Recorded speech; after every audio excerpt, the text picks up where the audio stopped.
Hi everyone, we're live again. So yes, I was not able to come live yesterday, but today we're live again. And what we're going to be doing today is a continuation of what we did in the last stream, which is sort of an attempt to understand about how does egocentric data collection, which is particularly when somebody straps a GoPro or a camera on their head and tries to collect data, which is like an everyday object. And trying to work on that, and how we want to understand as to how is that sort of a data collection being used to actually help train robots in the real world, because this is a very growing field. There's enormous amounts of funding that's being raised right now. There's people strapping GoPros in front of Indian workers, factory workers, and so many other people, and it just sparks my curiosity, and I believe a lot of people in the chat as well, where we want to understand about how is the end-to-end process happening, because obviously these MP4 videos are great, but then we would want to have a good understanding of how that entire pipeline is functioning. So we're going to be dissecting that. We're going to be understanding that, and yeah. So that is great. Now, how we're going to be doing it is through this paper. So this paper was essentially it's one of the papers which is by, if you see, Meta Labs, Scale AI, Stanford University, Georgia Tech, and we were reading this paper. Basically, these guys have collected a lot of data points, and they've described their entire process about collection, about how they were collecting data, about how they're using the data, and how that's being used in different robots, and what is the result of that. So this is an amazing paper for us to understand everything from the point of how the data collection is happening, all the way till how the robot is being used to train from the data points, which is amazing, because that's what we want to understand in this particular curiosity loop that we've opened. So what I'm going to be doing is continuing what we were doing the last time, which is we will continue reading the paper. We read like a majority of the paper, where where the paper sort of discussed the different approaches that they did, and how they were collecting data, how they were strapping these GoPros on top of the heads, and what kind of pre-processing steps this data involved. And one particularly interesting thing that came out while we were reading this paper was the fact that they kind of highlighted the importance of making everything so standardized that, for example, you can collect a lot of data, but then you need a standardized way for more data to be collected and then being used in the pipeline that's there. So they're sort of functioning towards that pipeline where even from their own party, or like from somebody else, if they can just install their application and just start recording the videos, can it still become useful without any sort of other pre-processing steps that's involved. So that's very important. And one important thing that's there is that right now they are sort of using two different approaches for recording data. One of them is in a more controlled lab setting, where they've partnered with some of the labs, and they're doing it very methodologically, and everything's sort of like controlled in an environment.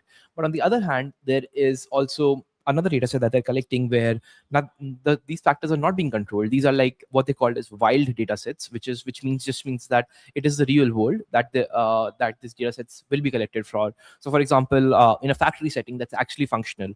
So that is actually because a lot of times when we want to deploy these robots, we don't want these robots to be functional in a lab setting. We would want them to be functional in a real world setting, or in a home setting, or in a factory setting, where everything can't be controlled and everything can't be trained for, and everything cannot be in the data set for. So that's why it's very important for these robots and these models to be so general enough that they can really adapt to any sort of they can adapt to different scenarios, different lightings, different places, and so on and so forth. But one of the things that we do see right now, which is the current capabilities of these different models, if you were to see any of the examples that are there, which is, for example, if you look at any of the demonstrations from any of the leading labs that are there, and there's a lot of labs that are coming up, for example, like Pi0 or Generalist, these companies are actually building their own robots, and they've raised billions and billions of dollars of funding, and every week you hear a new sort of robotic startup that's actually building towards this generalist AI. So what we're going to be doing is, if you see any of these demos, right, they're very controlled. The fact that they can't function outside, even like the best of the best. For example, I have this LA robot, right? This is a very popular open source robot that exists out there, and you could train policies, you can train BLA policies on top of this. But the problem with that is that it takes a lot of effort. It takes a lot of episodes for us to record any one task particularly. And the second thing that I've seen that's seen in these demos online is that they don't generalize well. So for example, if you train it to pick up this pen from the table and put it in a pen stand, it will only do that. And not just it will only do that, it will only do it at the place you've trained it for.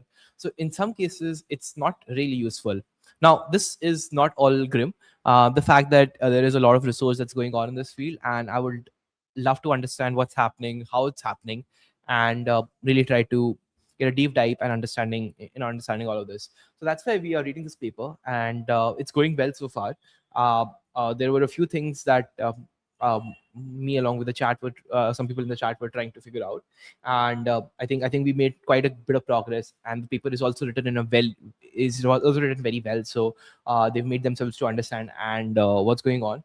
We'll actually be continuing from here, where I think they were describing the different kinds of data sets that they have.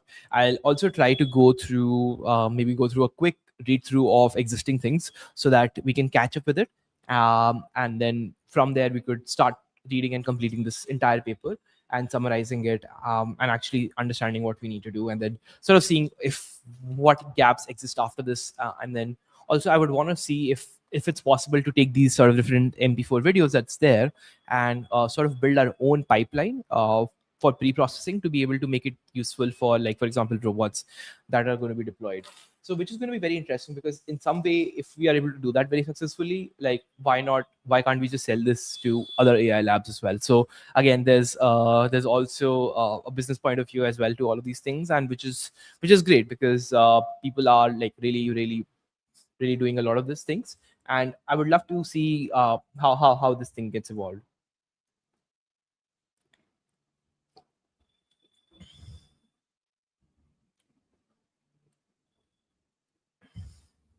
Okay. All right. So let's try to read the abstract ones, and I'll sort of also review back in my own head about what this was and what are some of the things. Okay, so the name of the data set is called Egoverse, an egocentric human data set for robot learning from around the world. That's great. Robot learning increasingly depends on large and diverse data, yet robot data collection remains expensive and difficult to scale. Egocentric human data offers a promising alternative by capturing rich manipulation behavior across everyday environments. However, existing human datasets are often limited in scope, difficult to extend, and fragmented across instructions. We introduce Egoverse. Okay, we introduce Egoverse.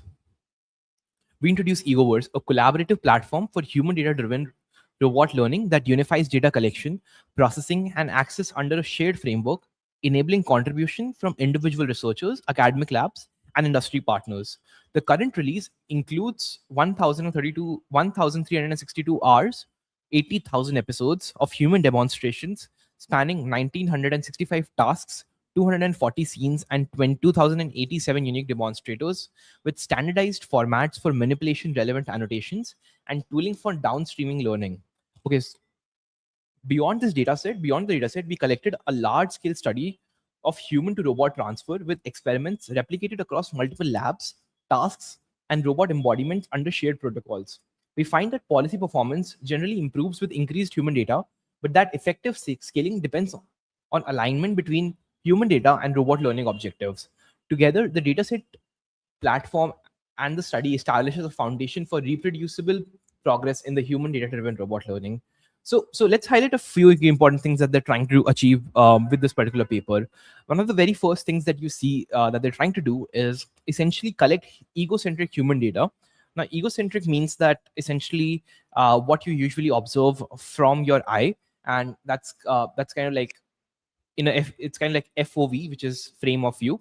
Um, what you're looking at is what the camera is at, mostly at your forehead, and essentially also capturing rich manipulation data behavior across everyday environments.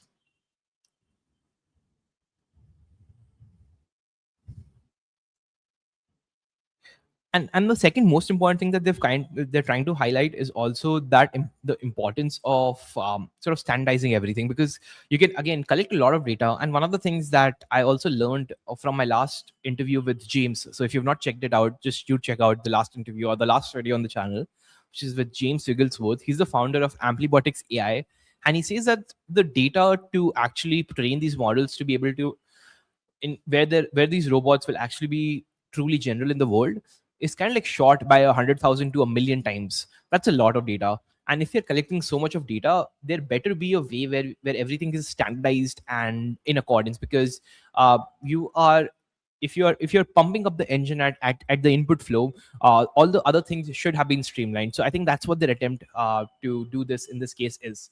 And I think they've made a good progress where it's almost 1,300 hours, which is around 80,000 episodes, and a lot of tasks, a lot of diverse tasks, like almost 2,000 tasks and 240 scenes, 282,000 demonstrators. So that's amazing.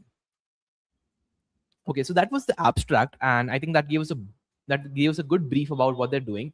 And I think the second thing that they're saying is human to robot transfer with experiments replicated across multiple labs, tasks, and robot embodiments. So again, like you can collect all of these MP4 datas. These cameras are then strapped to the foreheads of people working. But at the end of the day, we want to see what kind of actual improvements or how these videos that are being collected is actually being used. What kind of pre-processing steps are involved for these robots to actually become useful using this. And one thing that they're saying and claiming in the abstract is that it generally improves with increased human data. So that's great, because in that case, we could actually use these different data sets to improve the performance of the models that already exist out there.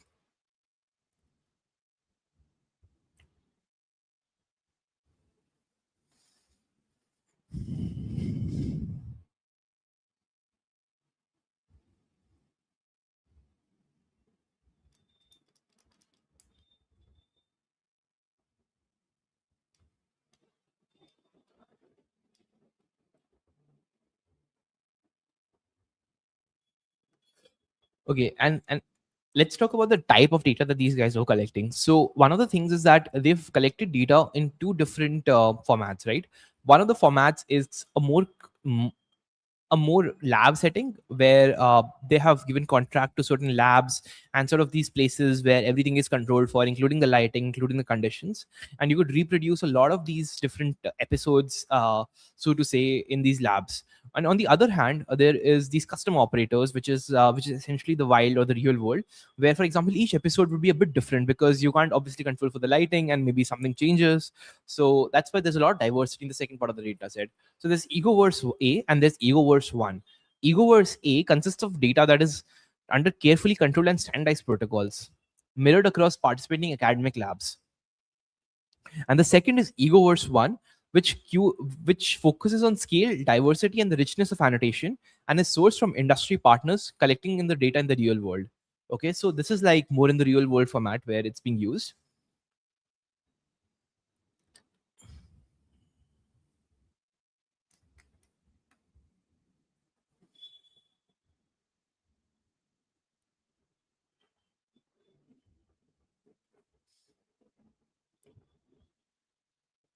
We conduct the most comprehensive study to date on what matters when learning robot manipulation policies from diverse human embodiment data. Our study is reproducible by design. Experiments are intentionally replicated across multiple independent lab tasks and robot embodiments using a shared protocol and evaluation criteria. In particular, the results are executed on three distinctive robot embodiments to ensure the main findings are not system specific.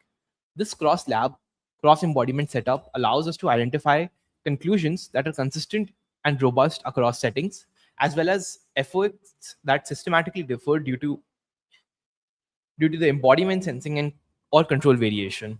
Okay, that's great. That's great.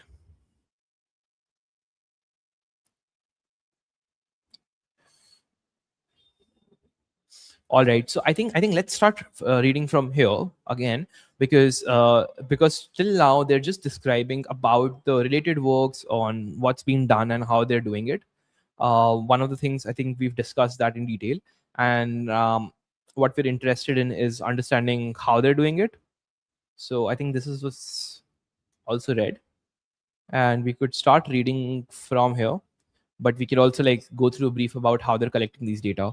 So this is essentially the same thing. I think with custom built rigs for scalability and ease of deployment. So this is the first one where they're using industry partners. And what cameras are they using? They've also like one of the things that they mentioned is that they don't have to rely on high-end cameras all the time. So one of the things that they're also doing is they have also they've also made a mobile application so that you could actually use a strap on top of your head and then just attach your mobile on top of that, and then you can just go about doing your task, and the camera from your phone will keep on collecting the data, and all the processing and all the things will happen in the app itself. So which is great because you don't need any setup, you don't need anything, which truly democratizes how the data is being collected. And then of course if they have a standardized pipeline to do everything and carry things on from there, that can take things forward after that. By the way, I believe that I'm speaking too fast. So one of the other things, which is the purpose of my live stream, is for me to get accustomed to doing these long form speaking videos. And I believe that it's going to be extremely beneficial and important for me, and it's going to take a lot of repetitions and time.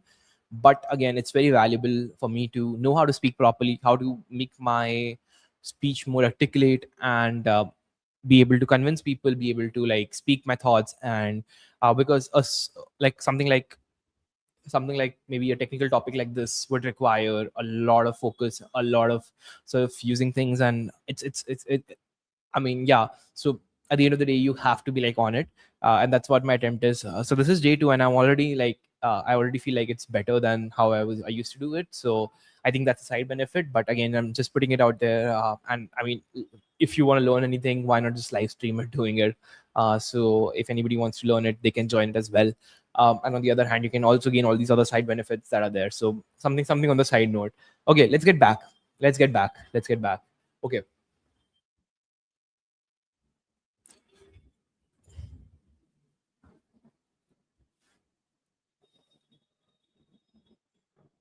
All right. So, so one thing that was also there was they built this database, and where because one of the other goals of the paper was to make the data set more scalable, and the data that they're collecting to be more scalable. So that's why they built this database as well.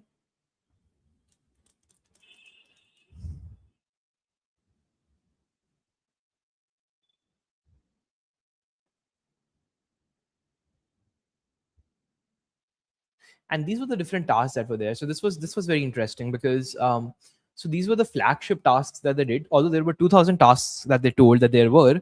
But there were also some of these flagship tasks or main tasks that were there, which is object in container. So pick up an object and put it in a container.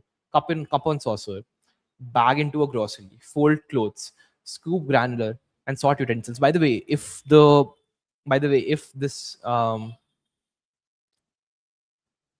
robot is actually able to fold laundry using these things, it's amazing. It's truly amazing.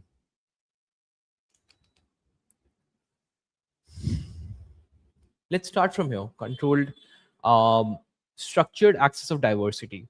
So Egoverse A is designed to capture diversity while maintaining control task, semantics, and data quality. Okay.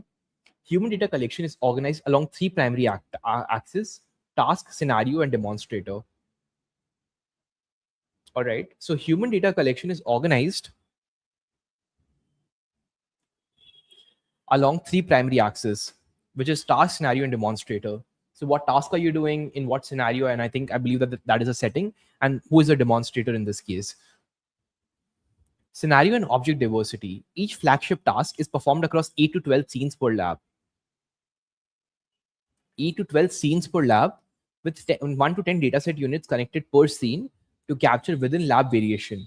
All right. So essentially, one scene, I believe, is one episode. So no. So one scene contains 10 dataset units. So I think that's 10 episodes, and there's like 12 scenes per lab.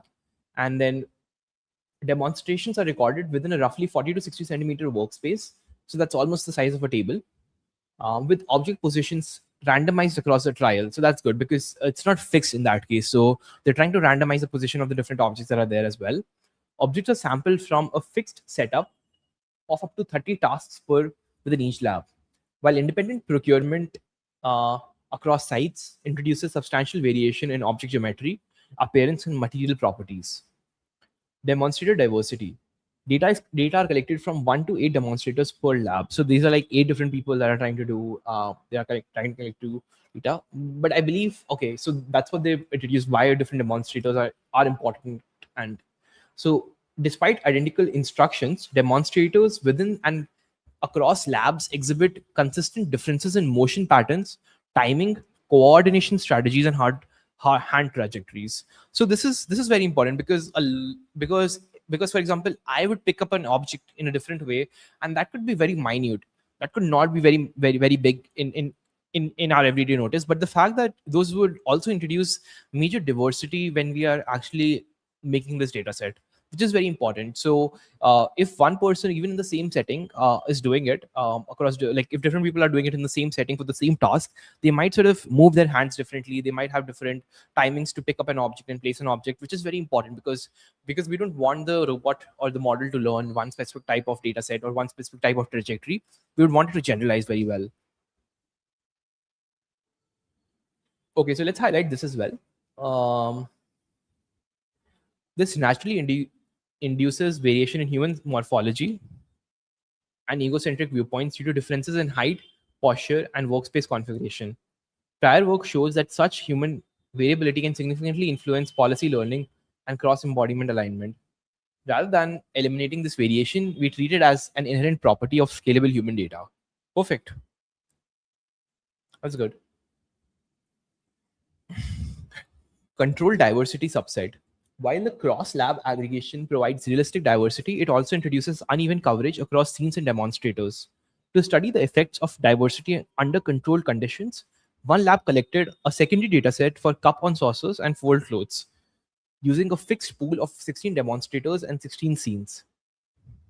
Data was allocated via structured assignment matrix across these experiment regimes. Single scene demonstrator scaling, a fixed data budget of 2 hours is varied in a single scene as the number of demonstrators increased from 1 to 16 to study the impact of demonstrator diversity in a single scene. Multi-scene interaction effects.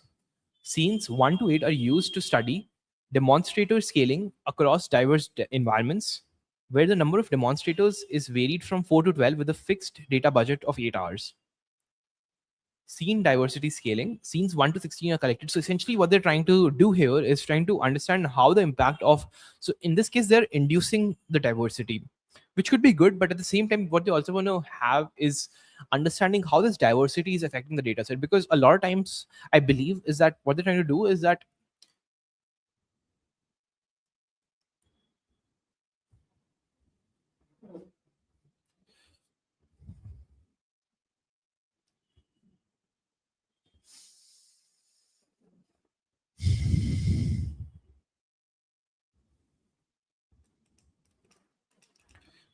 let me see if this is being.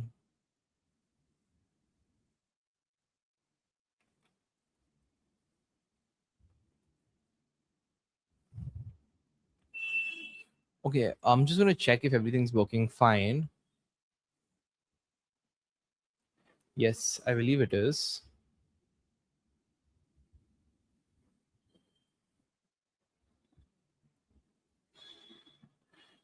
Uh, we had like one viewer and then he dropped off for like 3 minutes. He was there. But that's good. That's not an issue. I hope more people come and join because that's going to be interesting. Otherwise, it just becomes. It's also not bad, to be honest. Like, you anyways learn and study by yourself, but it's also like a bit so daunting to do it. You're studying in front of the world, like literally in front of the world. If this link goes outside, like hundreds of people, I can just be instead of sitting in front of them, which is different from making a video. Because in a video you could be like, I made this video and now I'm not being exposed, but right now I'm exposed in real time, which is okay, and something that have to get used to it. But that's also fun, right? Because you could interact and have this thing around the world and people could do it. I mean, that's a very good deal. 100 years ago, it would not have been possible at all. Maybe like even 20 years ago or 10 years ago. But this is pretty amazing technology. truly game changing about how we could just live stream things. And yeah, anyways, coming back to the point, so these are the different sort of tasks that they have, and which is good because these are folding clothes, putting bags in grocery putting groceries in bags, object in container, cup and saucer, scoop granular, and sort utensils. Interesting.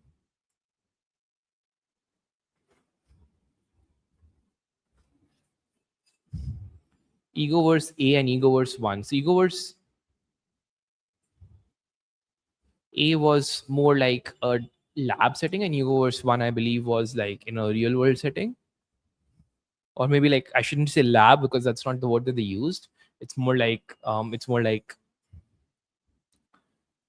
the controlled way where things are being controlled, and then otherwise in this it's not. Open-ended tasks, top categories, 1500 plus total. Okay. Packing coffee, packing a suitcase, cooking, chopping vegetables, cooking meal, dense language annotations. So let's try to read this what this is. So Egoverse A and Egoverse 1 include 6 shared flagship manipulation tasks collected across diverse scenes and demonstrators. Egoverse 1 contains over 1500 open-ended tasks spanning everyday activity categories with representative word frequency distributions, illustrating the diversity of manipulation across. Okay, so I believe that that's kind of like the annotations, or that's kind of the description of the task that's there. I'm pretty sure that, where is this from? Yeah, that doesn't look like it's from India, but it's okay.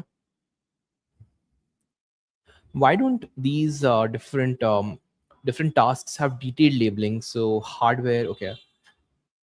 All right, so essentially each frame is like, they've been given certain annotations from language. So for example, if one task which is like to, I don't know, in this case they're chopping certain dough, for example, right? Every single frame or a certain set of frames are being annotated for on what's being happening. So the action is sort of annotated accordingly as well here. So I think that's good. So if let's suppose this is a 1 minute 23 second or 90 second video, I believe like there has to be annotations every like 30 seconds, like one annotation every 30 seconds on what's happening, or maybe one annotation every 15 seconds. And then, you keep doing that every 15 seconds. You pick up one frame, you describe what's happening so that or the model knows what's going on for it to have certain bases.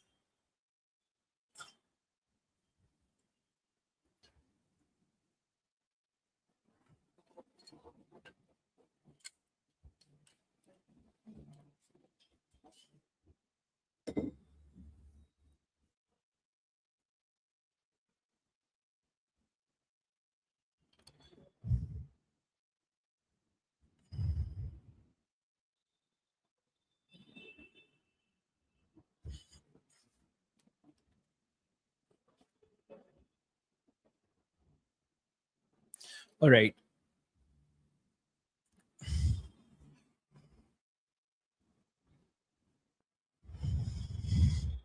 Okay, so the Egoverse 1 data set. Egoverse A densely covers the flagship tasks along control axis, but lacks the diversity required to train generalist policies. To address this, we introduce Egoverse 1, the largest action-labeled egocentric dataset comprising of nearly 1400 hours of data across nearly 2000 tasks, 240 scenes, and 2087 demonstrators. Okay, so this is very interesting because one thing that they're saying is that the dataset that they collected in a controlled setting is not really that useful because it lacks the diversity to required to train a generalist policy. And that's why they also need the second part of the dataset, which is the real world dataset as well.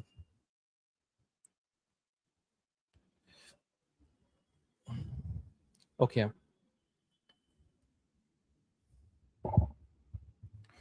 Yes, I'll keep this here.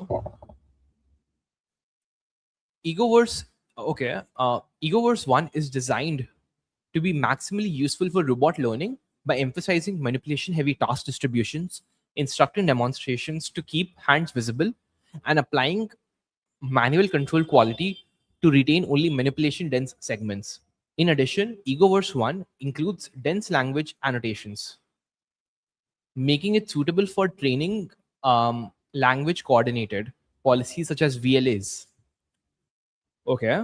Um, right. To address this, we introduced Egoverse One, the largest action labeled egocentric dataset comprising of this.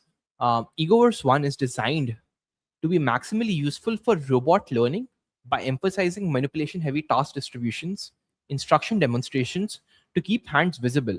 Okay, so that's very important. So these are the tasks that are given to even to the one that's happening in the real world, useful for robot learning and applying manual quality control to retain only manipulation dense segment. Okay, so we don't want things where not, a lot of things are not happening. That's interesting. In addition, Egoverse 1 introduces dense language annotations. All right. So, which means that Egoverse 1, which is the one that's collected in the real world, also includes good language descriptions of the frames that's there, making it suitable for training language coordinated policies such as VLAs. So, VLAs are vision language action models. I still don't know how they're being used or what is the structure of it, but I believe that VLAs are sort of like instead of LLMs or VLMs, VLA sort of output action tokens, and they take visual input or visual and language input as the main things. Com- Compares flagship tasks example from Egoverse A and Egoverse 1 and illustrates representative language annotations and verb statistics for open-ended tasks in Egoverse 1. Interesting. Visual diversity case study. To compare visual diversity across data sources, we apply UMAP to Dino V3 embeddings. So I don't know what Dino V3 embeddings are.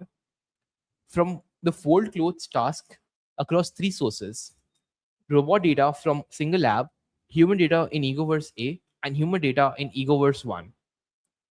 Interesting. As shown in figure 5, despite the shared task semantics, Egoverse 1 substantially expands the visual coverage. This increased diversity is critical for learning policies that generalize beyond lab-specific appearance statistics.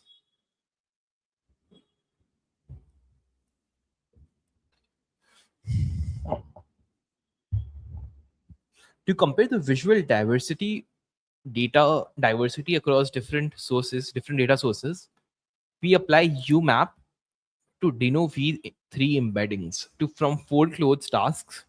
So let's try to Google this on. Let's try to understand what does that mean. To get that here, and I'll have to also share a different screen. Hmm.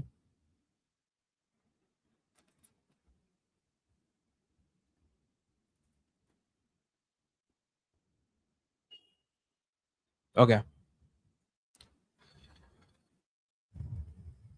So what was it? Dino V3 embeddings.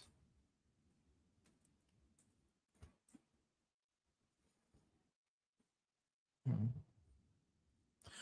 Dino V3 embeddings are powerful self-supervised visual features generated from Meta's foundational models. They capture rich, label-free representation of images by splitting them into separate sequence of patches, yielding both a global image representation and higher granular region-wise dense embeddings for tasks like segmentation and anomaly detection. Interesting. Dino V3 outputs three primary embeddings per image, extracts extractable for various downstream tasks. The CLS token, patch token embeddings, and the register tokens. All right. So my understanding of it is maybe what this is doing is let's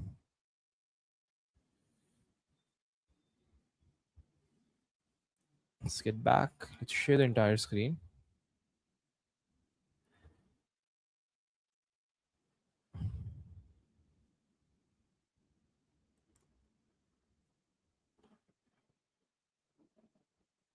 Okay. Yes, I'm back. All right. So some sort of embeddings which gives okay, so I think this is what this is. Folding clothes distribution. This is robot Egoverse A and Egoverse 1. Hmm. We would want it to be as spread across as possible, because that means that it's more variety in some way. One thing that we are seeing is that Egoverse A is again like it's more condensed, which means that it includes less diversity. On the other hand, one Egoverse 1 is more spread out. It's so spread out, and the robot is like again very very condensed as well. So that doesn't have a lot of like a lot of different variety for data. So this could be just teleoperated data also as well. We apply UMAP to DinoV3 from fold clothes task across three sources: robot data from a single lab, human data in Egoverse A, and human data in Egoverse 1. As shown in figure 5, despite the shared task semantics, Egoverse 1 substantially expands the visual coverage. This increased diversity is critical for learning policies that generalize beyond the lab specific appearance statistics. Right, exactly. So that's a very good point, right? Where if you see this image, this sort of tells everything, right? Like we would want this data set or the data set that we're making to be very diverse, to have different scenes, to have different knowledge bases, because then the models have to be trained accordingly, and the models are trained with the goal with the goal of the robot to be able to work in any environment possible. And in order for it to facilitate that, it has to have the data or the data set for different variety. But one thing that you see is that if you collect data in a lab or in a very controlled setting, that wouldn't necessarily translate into having a very good generalist data set as well. And what they've observed is that this Egoverse one, which is again the data set that they collected from different people at different environments and that were collected in real world scenarios, that was again much more diverse as compared to the robot data or the robot teleoperated data, or the robot data in general, or the lab data that they collected. So this is just like a test that they did, which is like they did some mapping. All right, the Egoverse study, a consortium scale examination of human to robot transfer. We conduct a large scale systematic study to examine the factors that enable effective transfer from diverse human embodiment data to robot manipulation policies. So, again, this is the core point that we're trying to address, and that's the core point of my curiosity as well, as to how these videos and how these the data points that are being collected by humans working in the field, by humans doing different tasks, into robot policies and robot actions, because that's again that itself has to get translated in a lot of different ways for it to actually make it work, for us to actually make it work. Our experimental design prioritizes reproducibility. robot experiments are Robot experiments are replicated across multiple labs using distinctive platforms. Okay, robot experiments um, robot experiments are replicated across multiple labs using distinctive platforms, controllers, and environments. This multi-lab, multi-embodiment setup enables identification of findings that are consistent across hardware and sensing configurations, ensuring that our conclusions extend beyond system-specific effects. Okay. Using shared protocols and evaluation criteria, we study how human data scale and diversity influence human to robot transfer. That's very interesting because we want to see what is the result. That's what they're saying. I would also be very curious about how they're doing this transfer and what exactly, and if they do a good job in like explaining everything from transfer, because I don't know anything about it. I've never done this. Robot platforms. Our experiments are carried out on three distinctive platforms with varied kinematics, sensing configuration, and control interfaces. This allows us to assess which findings are consistent across systems rather than specific to a single robot. Robot A. The system comprises of two 6 degree of freedom ARX robot arms with parallel jaw grippers. These arms are mounted upright. The main egocentric camera is a Aria glass with two wrist mounted Intel RealSense D405 cameras. Interesting. So this is the robot that they have. Let me also use the highlighter because I feel like I learn more when I highlight things. They're carried out on three distinctive robot platforms with varied kinematics, sensing configurations, and control interfaces. It allows us to assess findings consistent across systems across rather than specific to a single robot, which makes sense. You would want to test it on multiple different robots, not just one robot. Robot A. So this is the first robot. Let's mark that with yellow. So robot A, this system comprises of 6 degree of freedom ARX robot arms with parallel jaw grippers. So I think they have the photo as well. So this is robot A, and I think egocentric is okay. So these are, so they just attached the glasses on top of this. This is interesting. The main egocentric camera is a Aria glass with two wrist-mounted real sense depth cameras. So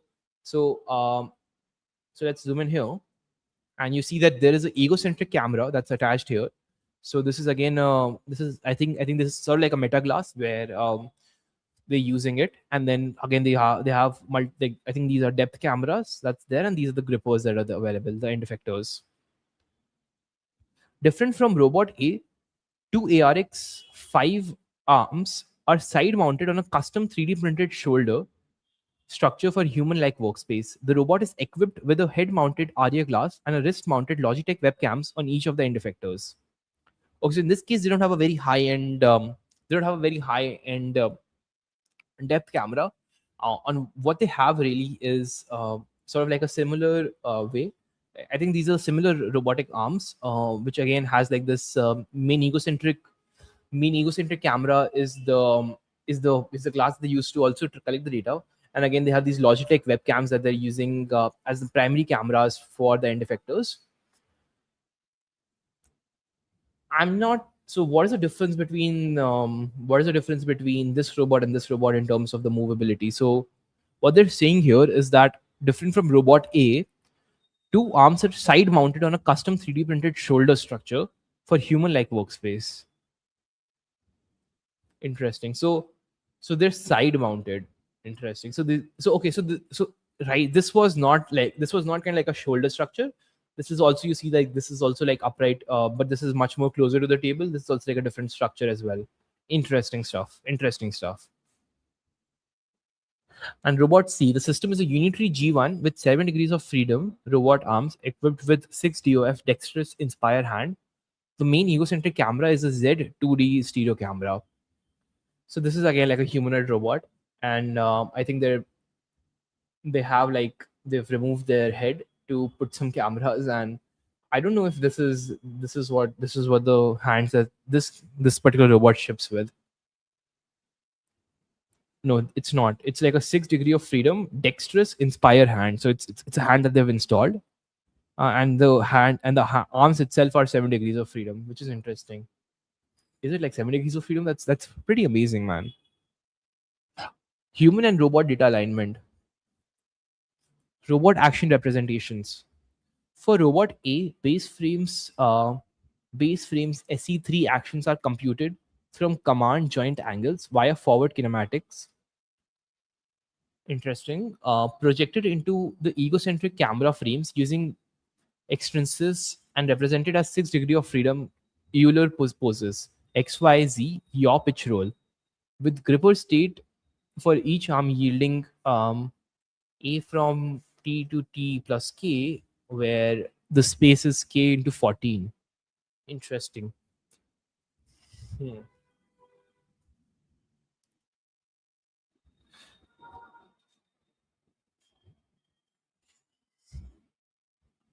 For robot A, base frames actions are composed. So this is the action space of the robot A that's there.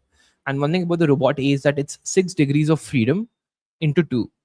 So there's two arms and there's 6 degree of freedoms in each arm,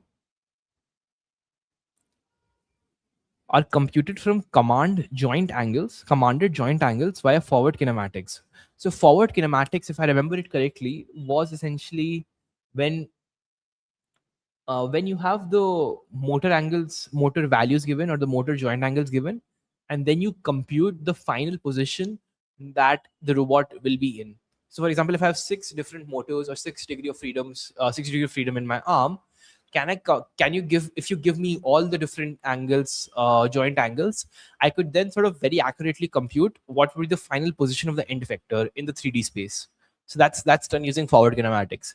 Inverse kinematics is essentially the inverse of that, where in order for you to compute the you suppose that you want a robot to be at a specific place or the end effector to be at a specific place, You then use that point in the 3D space to compute the joint angles. Projected into the egocentric camera frame using eccentricities, extrinsics, and represented as 6 degrees of freedom Euler poses. So projected into egocentric camera frame using eccentricities and represented as 6 DOF Euler poses with a gripper state for each arm, yielding this particular state. Okay.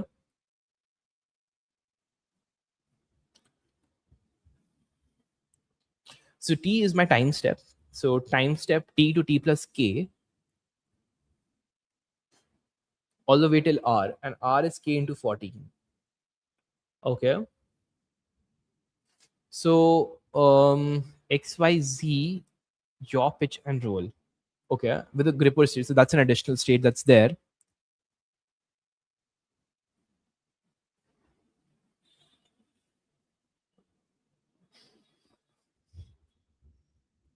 Projected into the egocentric camera using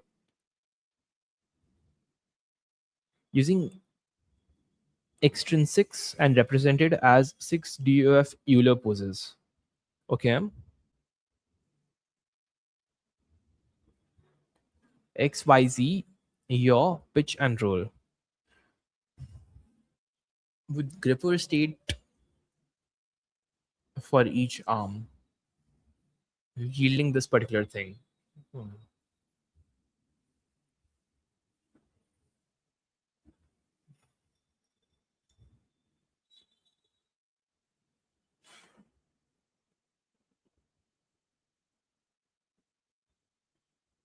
Okay, I need to understand what this particular notation, what the state space would look like.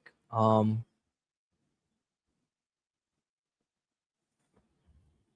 what is the dimension of that? Hmm. So there's 6 different motors that are available, and basically we will have,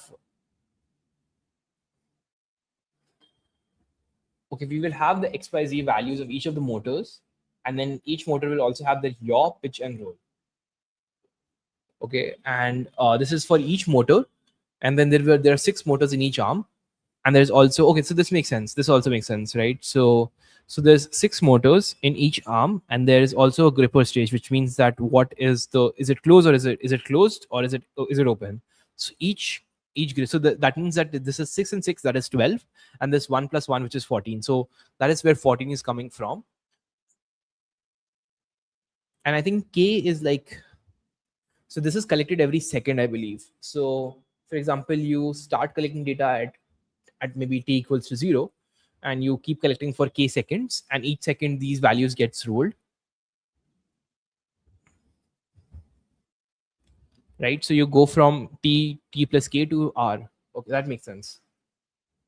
K into 14. So this is k, which is the number of time steps into 14. So every times, every second or every time stamp, 14 data points are collected, which represent everything. Okay, that makes sense. That makes sense. So what I would like to do is, maybe I could also make a note of this here. Um, Coming here and making a text box, that would be good. Let's make this more readable by changing the color. Okay, so 6 DOF. What this would mean is every second or timestamp,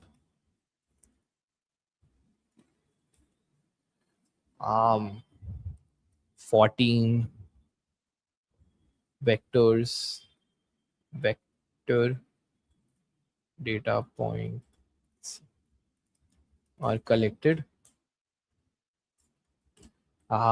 These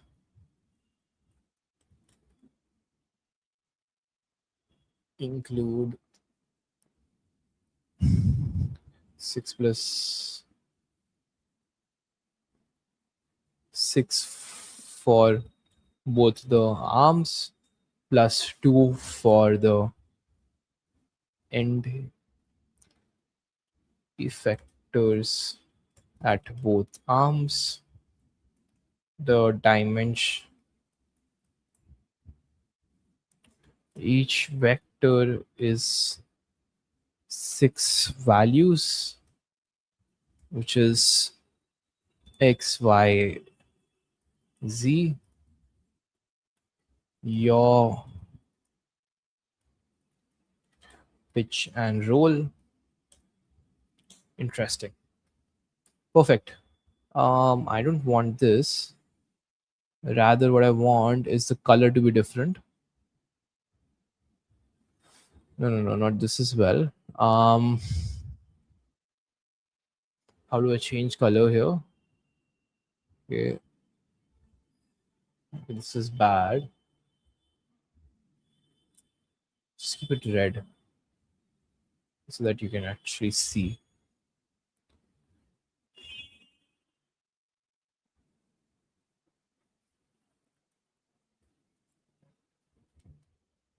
Let's make this smaller.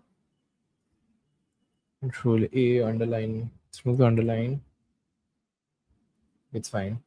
Okay, it's fine. We'll put this here.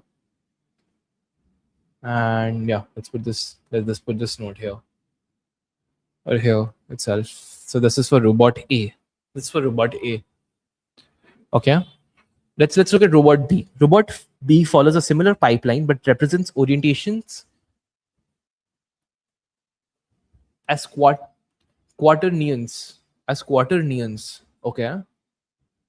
X, Y, Z, Q, Z, Q, Y, Q, Z, Q, W, along with the gripper state, resulting in A T to T, which is similar state, K into 16. So in this case, there's 16 states, just collecting every second. Okay, why do I have 16 different states? Oh,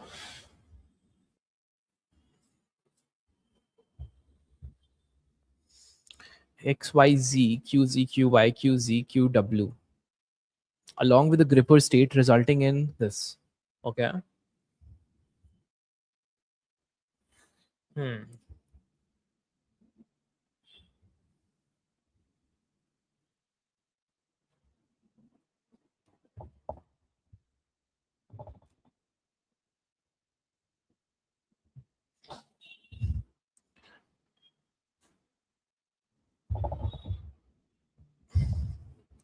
So what is Q, Z, Q, Y, Q, Z, and Q, W? What is the extra Q, W?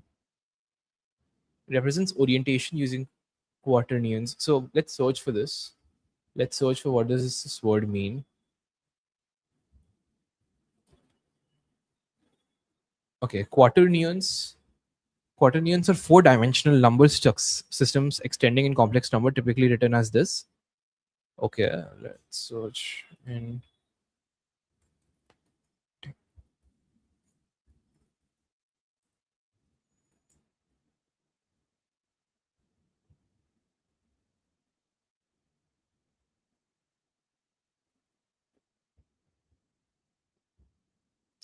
So versus Euler angles. So these are Euler angles. Raw pitch Euler are intuitive for humans to read, but they fall apart in complex robotics tasks. Gimbal lock, a singularity where robotic joint loses a degree of freedom because two axes align. Quaternions have no singularities. Interesting. Math discontinuities and mathematical efficiencies. Co-robotics application. Okay. A unit of quaternion is usually expressed as four tuple vector. Interesting. A quaternion can be applied to a 3D pointer vector to rotate it around a defined axis. Huh. Uh, to inverse rotation, you simply use quaternion's conjugate normalization. Interesting. ROS2. The standard middleware for robot operating system includes this. Okay, so it makes sense because essentially these quaternions are just a way where these Euler positions are replaced with these four-dimensional vectors. I'm exactly not sure, or I don't have not studied enough to know how to compute this or what exactly and how do they represent information, but in a way that it's representing what is the position of the motor at and where it is. And the second thing that I'm not understanding is there are 16 different angles in this case. along with the gripper state. Okay.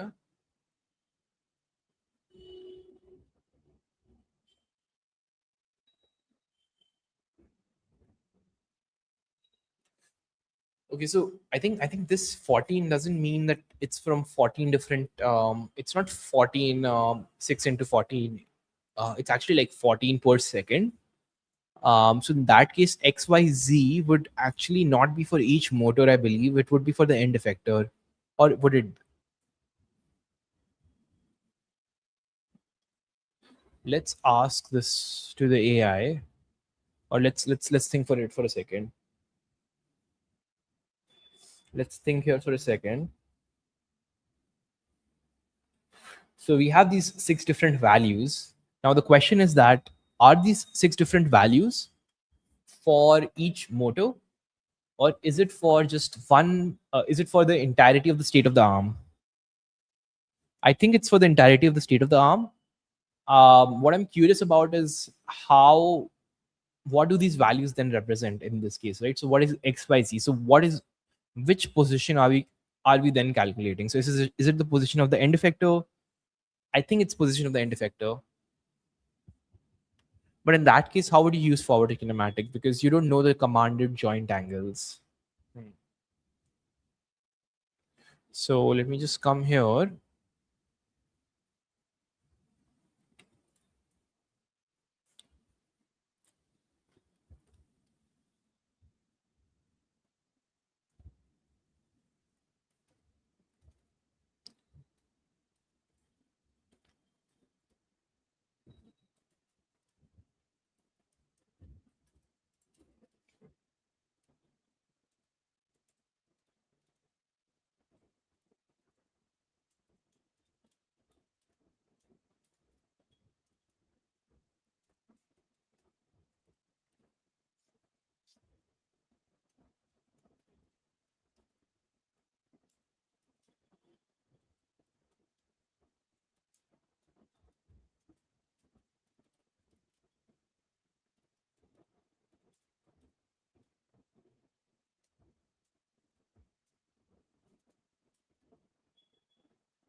Okay, so it defines the state of one arm, specifically representing the position and the orientation of the end effector. So yeah, I think I guessed it right. Where this is not the, so essentially this is not collected. This vector is not collected for each motor, rather it's collected for the entire arm.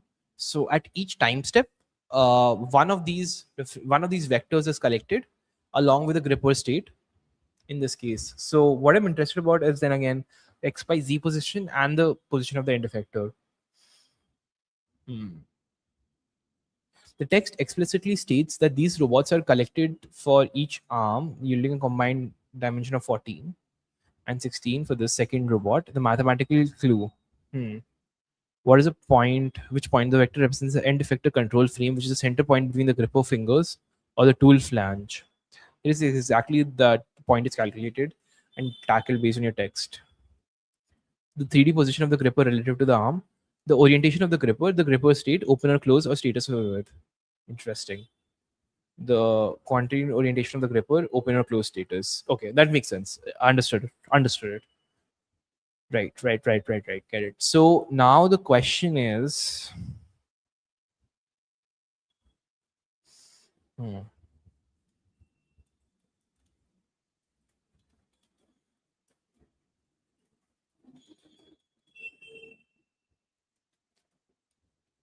then where are the joint angles stored?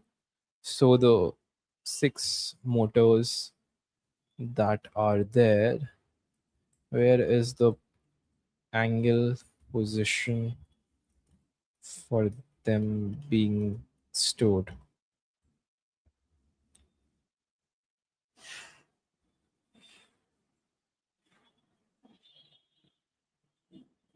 Okay, instead they're computed completely replaced by the end effector's position or orientation. Here is exactly where those joint angle exist and how they're handled in this type of robotics architecture.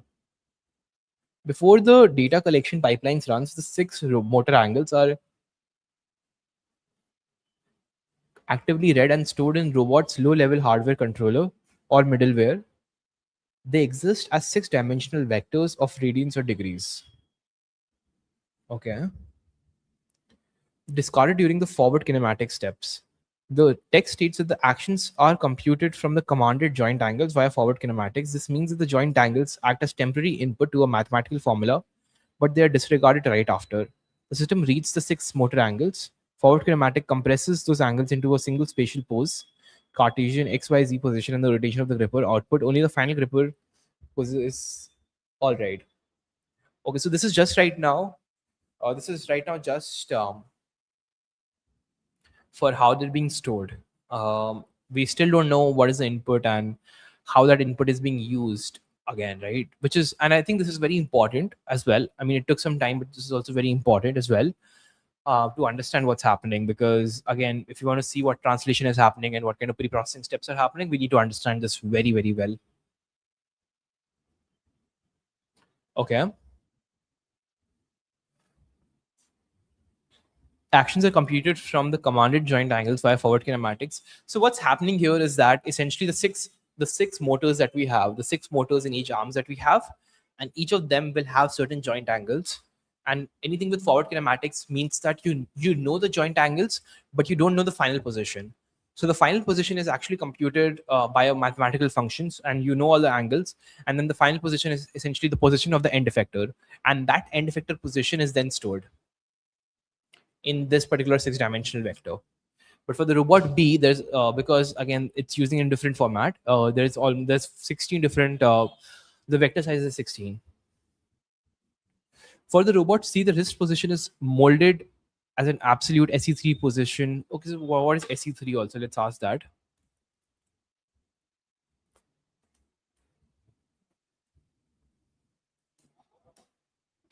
What is SE3? Special Euclidean group in 3D space. It is a mathematical framework used to represent the complete rigid body transformation, both 3D translation and 3D rotation combined of an object in physical space. Okay. It simply means the system is calculating how a robot's gripper moves in full 3D space. Interesting. Interesting stuff. Yeah. When I say interesting, it means that I don't completely understand it, but it's interesting to me.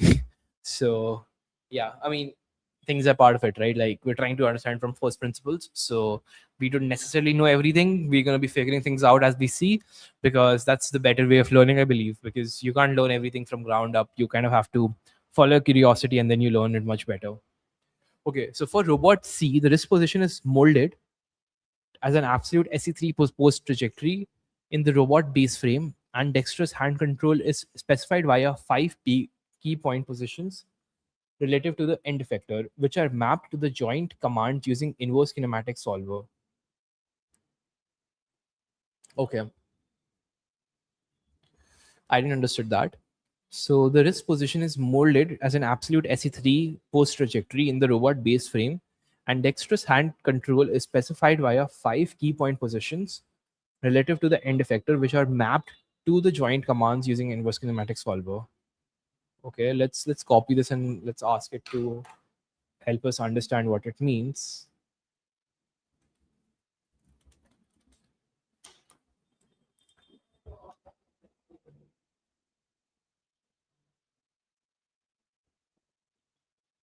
Hmm. For highly advanced robot that has two distinct paths, a moving wrist and a multi-fingered dexterous hand instead of simple parallel gripper. To make it easy to control, the system splits the math into two separate problems.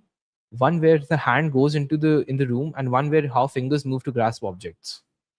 Wrist motion, where the hand goes. Okay, so this is so I also need to know what so this is the end effector, and then I have like different motors to. So you can't see. So if this is the if I remove the if I cut the wrist from here, this is the end sector, and essentially an important thing is the position of this particular angle, because then this particular angle is defined or is going to be dictated by the other motors that are there. And then again, I have different positions. So the end effector is also not a simple open or close. As we see that it's also like it's also a dexterous robotic arm.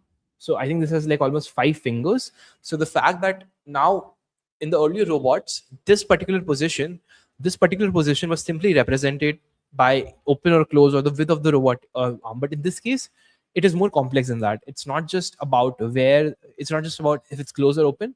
It's also about what is the position of each of these fingers.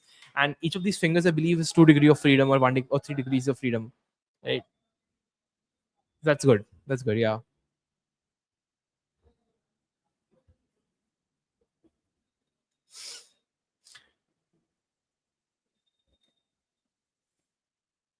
So the dexterous hand control is specified via 5 point key point positions relative to the end effector, which are mapped to the joint commands using inverse kinematic solver. Okay. Which are mapped to the joint commands using inverse kinematic solver. Huh.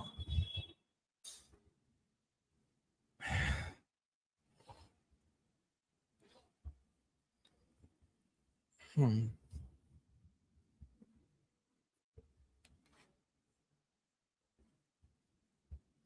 Did anyone join? No, they didn't. That's okay. That's not an issue. One person joined for like 1 minute. That is okay. That's not an issue. So we're going to be doing it regardless if anybody watches it or not watches it. Because the point is, again, I mean, if there's anybody, this is if there's anyone, I mean, it's obviously amazing because you could just like learn co-learn with them. But at the same time, I can't expect anybody to just sort of like sit with me right now where I'm doing this thing, which is also okay. I'm like, this has to come down a bit. Also the side, this is much better. This is like I'm much more centered now, and I could like talk directly to the camera. It's also like weird because you're just looking at like a window to something, so you never know. Okay.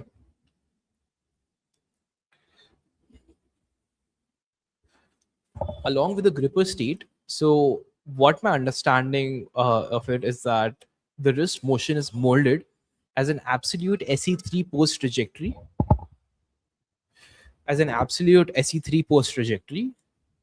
in the robot's base frame. Okay. The wrist motion is molded as an absolute SE3 post trajectory in the robot's base frame, and dexterous hand control is specified by a 5 point key point position relative to the end effector, which are mapped to the joint commands using. So in some way, it's all things are molded together. Okay, so I think they've not given the exact format, but we'll see that we'll see that later. Human action representation. So this is interesting. So this is more interesting than that because again, now this is what exactly goes on, what exactly pre-processing goes on after after after the videos have been recorded. So human egocentric hand tracking is usually with respect to the moving camera frame following prior work to unify the reference frames between the human and robot. For joint policy learning, we opt to construct camera centered stable reference frames. The raw trajectory of SE3 hand poses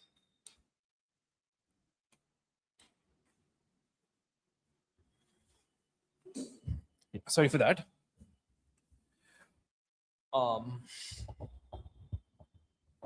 um, Human egocentric hand tracking is usually done with respect to a moving camera frame. Okay. With respect to a moving camera frame, of course. So the frame is not constant because again, the camera is attached to the forehead of the person. So that means that once I'm looking here and the other time I'm looking there. So it's never going to be constant.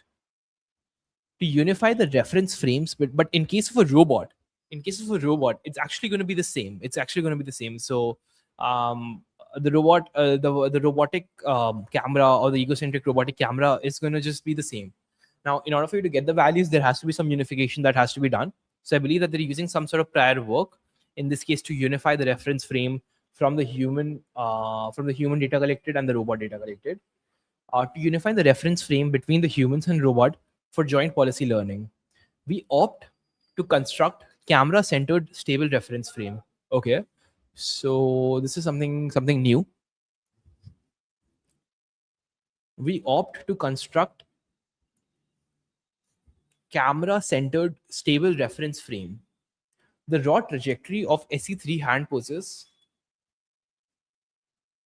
SE3 hand poses, okay, PTH, PT1, okay, where each pose PTH is in the device frame, TT2 device. We construct an action by projecting the future hand, positions it to the Tth device frame. As such, the trajectory is constructed by the following command. Okay.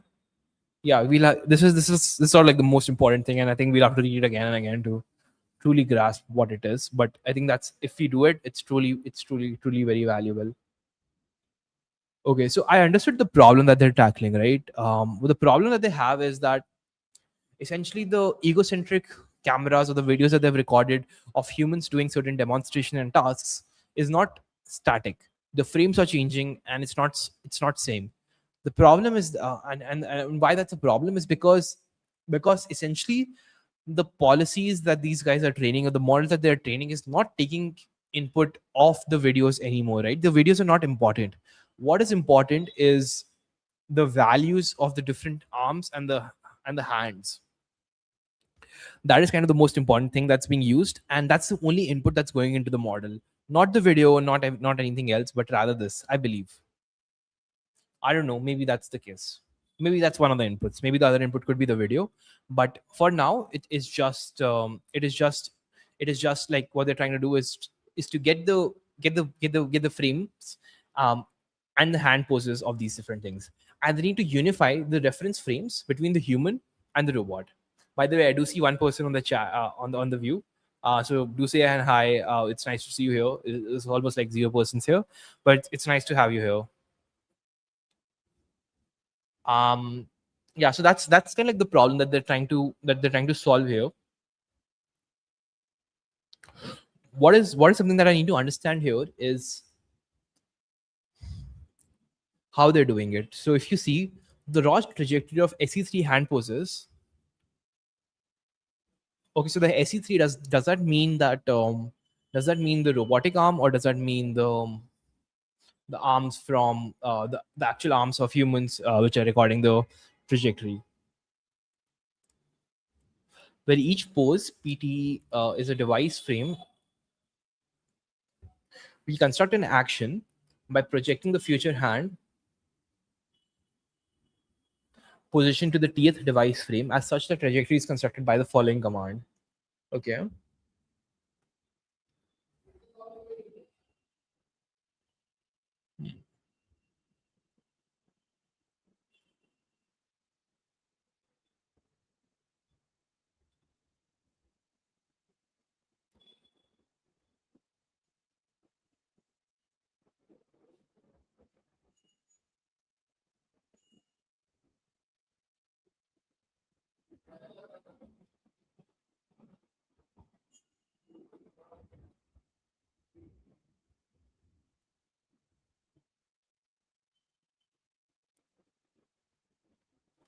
Let's try to query Google for this. Um, what I'm curious about is understanding these hand poses, and what do these different vectors actually look like. So one of the vectors that's there is this particular vector where it's XYZ, yaw, pitch, and roll. Is it this vector?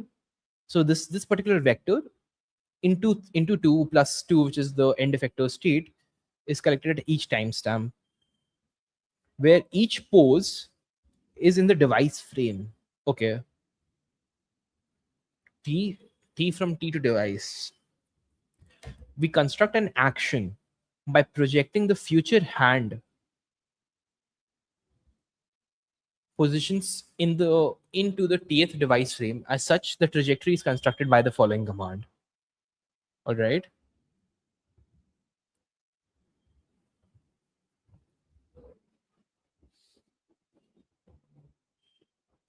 So what exactly is the device frame here? And from T goes from T to device. Let me copy this. And we have the context being built up here. Let's also copy this as well. And let's ask the question. Okay. Um,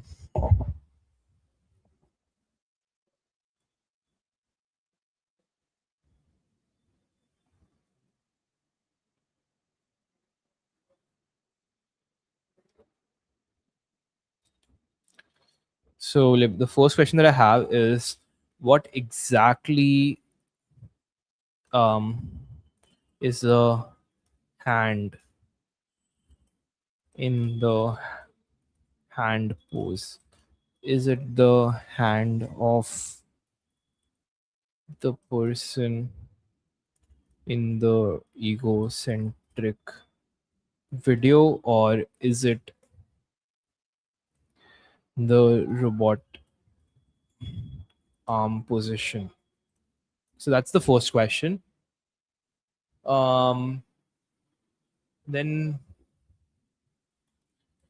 what exactly is this?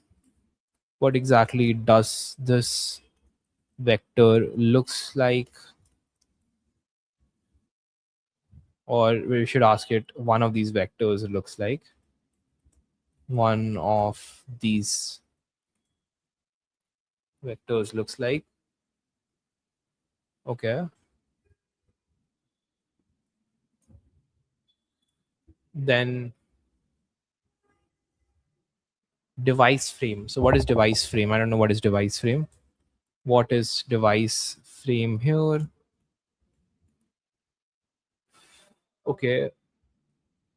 We construct an action. So the action, by projecting the future hand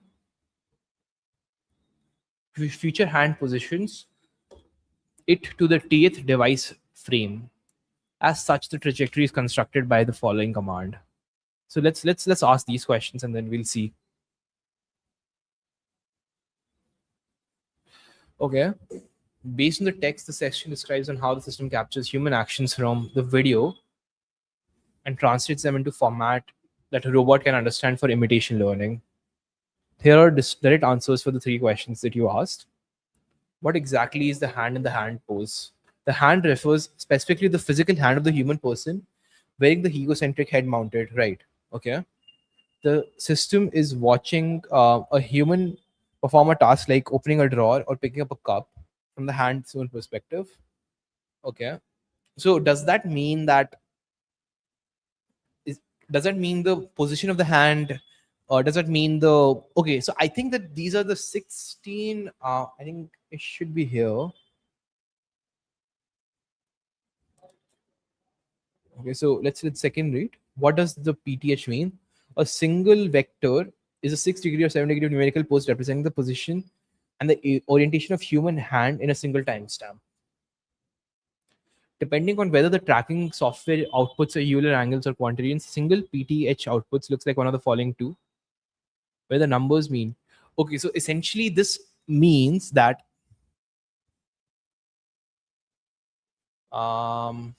somebody did watch and they left.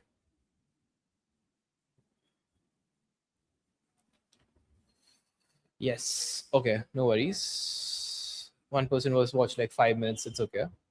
5 minutes. 5 minutes of me struggling to understand this. But okay. So this helps in making the picture clear. Where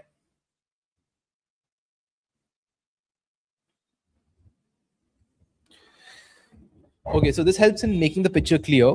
Where what's happening here is that the the video that we had of the human recording the different actions that they're doing, essentially that's now being used and that's now actually been converted into the same format, which is being which is for this, which is for the final end effector. So essentially, this is the position of the end effector, and again the yaw, pitch, and roll values, and that same value are being computed for the human hand, because then in that case there would be a unification between the video and then what the robot is also doing.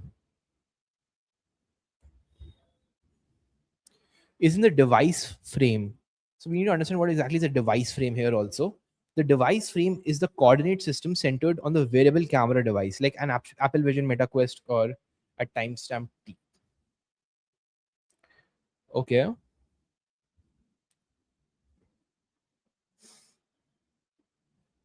In egocentric view, the camera is strapped to the moving human head. This creates a massive problem for robotics maths. The camera frame is constantly shaking and shifting as a person looks around. The problem, if a human holds their hand perfectly still on the table but shakes their head, no. A raw tracking software will falsely report that the hand is flying wildly back and forth. Yeah, makes sense. The solution, the formula. A formula you provided fixes this. It takes the future hand positions and locks them into the camera's perspective at one frozen moment at timestamp t. It uses the camera's spatial location at timestamp t as a stable reference frame so that head movements do not distort the recorded hand actions. If you're implementing this data pipeline, let me know. Okay. But how are they doing it? So essentially, I understood the problem that because the head is moving, it also means that there is no unification between the different frames that are being recorded. So in that case, how do you make sure that how do you sort of how do you have one single frame? Because then in this case, I have the if I have the hand here, but then the sort of the frame of reference also shifts. So that's not gonna account for we have to account for that as well. So how do we do that?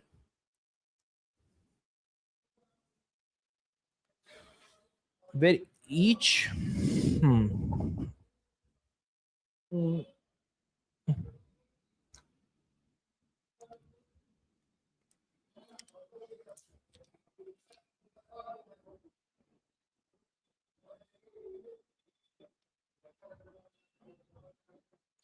the raw trajectories of SE3 hand poses, where each pose is in the device frame.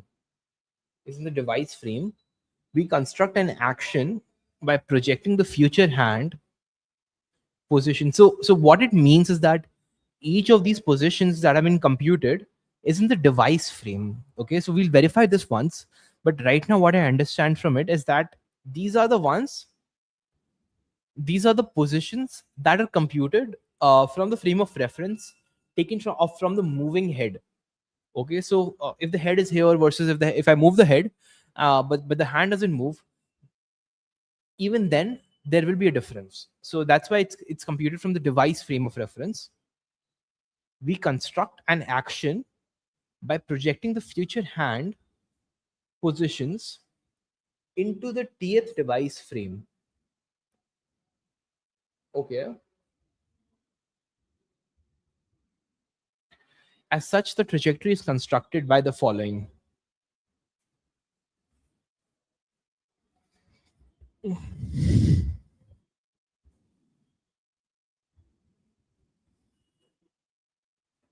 A t to t plus 1 t plus k h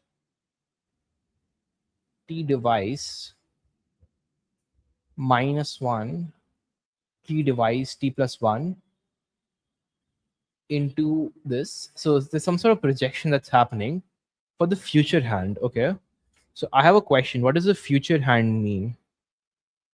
The formula you provided fixes this. It takes the future hand positions and locks them to the camera's perspective at one frozen moment in time t. It uses the camera's spatial location at the timestamp t as the stable reference frame so that the head movements do not distort the hand and action. So I need to understand how that would happen. Um,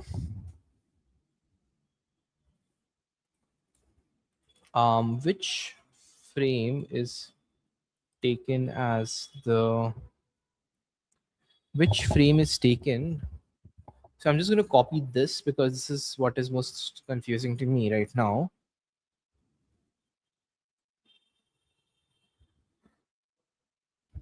Which frame is taken as the reference or the fixed frame where everything is computed from? Then what I'm curious to know is the formula provided fixes this. It takes the future hand positions and logs them to the camera's perspective at one frozen moment. Explain how this fixed calculation is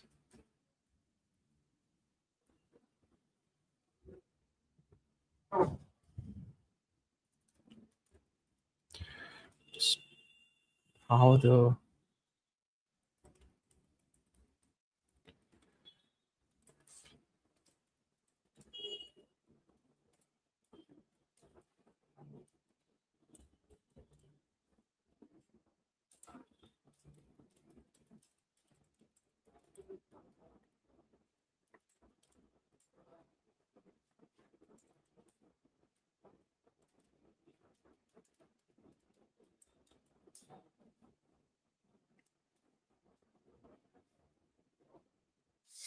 reference frame is the device frames rep. Okay. Instead of a globe using global word coordinate system, the formula begins freezes the camera's position at the exact millisecond the action sequence begins. Each future hand position over the next few frames is calculated related to the one frozen camera viewpoint.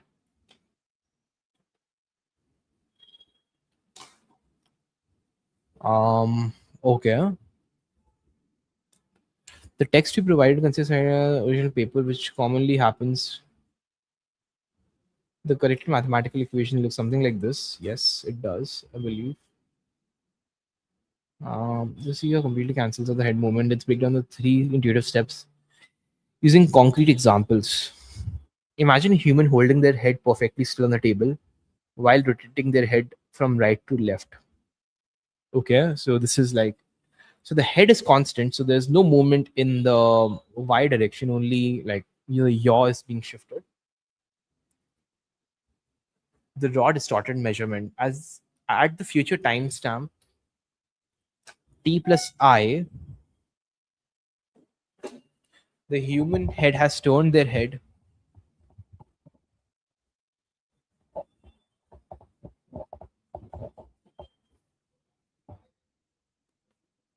um,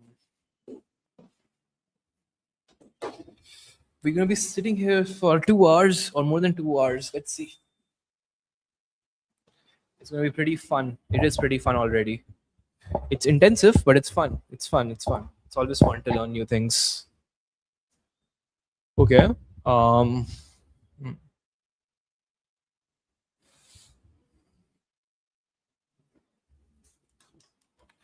the correct mathematical formulation used for ego to robot translation pipelines, such as the frameworks in EIE or DexCap, functions as follows.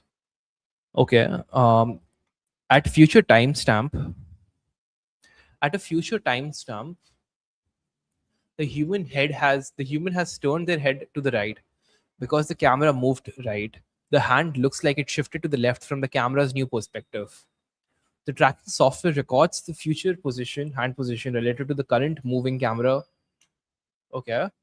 The problem, the position is heavily distorted by the head orientation. Hmm.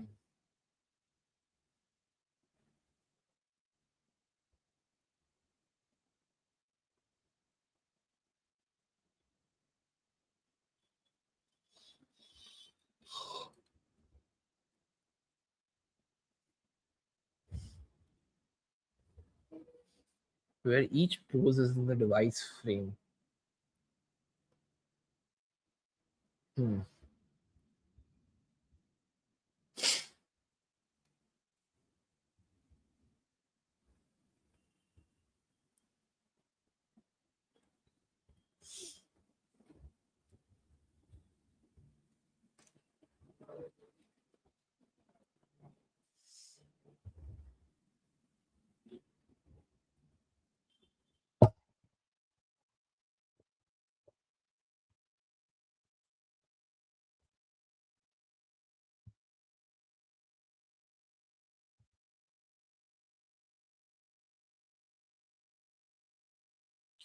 So these are the hand poses at collected at the H. So H is the frame of reference where these hand poses are collected. So H just replaces for I believe the device reference frame, and then the upper subscript represents which frame it's taken from, and then the lower subscript represents the timestamp it's taken from. Where construct an action from T to T plus K by projecting the future hand positions to the Tth device frame. As such, the trajectory is constructed by the following. So, what does action here mean? Hmm. What does action here mean, and how is it different from P? Is action also a vector? So let's give it this image. So I think it didn't got the image perfectly.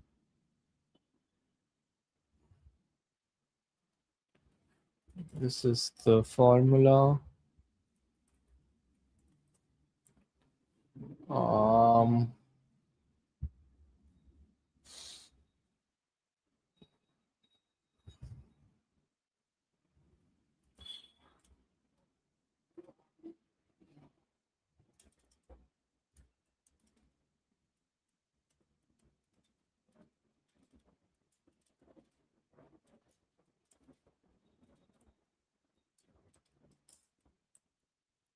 so what exactly is an action here? Because that's very important to understand. When they're saying we construct an action by projecting the future hand positions to the ith device frames, to the tth device frame.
The formula takes in the future hand position, which is measured in shifted moving head frame t plus one, and calculates exactly what the position looks like from perspective of the camera back at time t. It completely cancels out any head tuning or walking out that happened between the time t at the time t plus one. How does this construction in action mean, and what is the action here? In robotics and machine learning, specifically imitation learning, an action is the specific command or target that an AI model is being trained to predict. An action or is the specific command or target that an AI model is being trained to predict. Here is exactly what an action means in this context. It is a future trajectory, not a single step. An action here is not just single movement for the next millisecond. It is a sequence of k future targets grouped together into a single vector.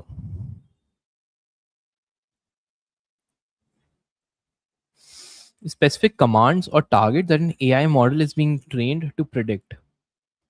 Okay. Specific commands or target. Specific commands. Okay. This is exactly what it means, what an action means in this context. An action here is not just a single movement for the next millisecond, it is a sequence of k future targets grouped together into a single vector. Instead of predicting step by step, the robot's AI, so action here would be equal to the target 1, target 2, target k. Okay, and what exactly is a target? What exactly is a target?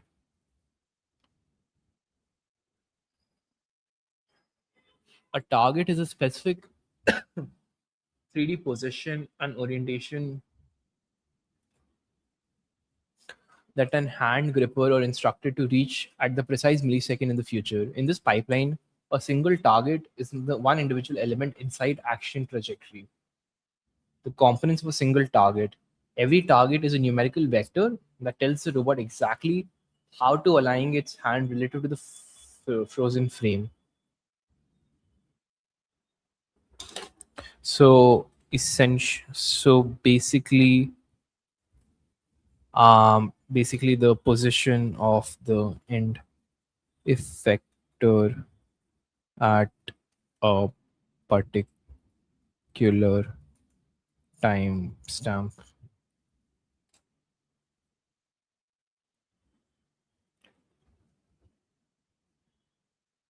Calculated relative to a frozen stated camera. It is exactly the spatial coordinate where the gripper needs to be at that split second of the time. Okay, I got it. So let's understand this. This is the action. Instead of predicting step by step, the robot's AI look at the camera images. So actions from an action, and then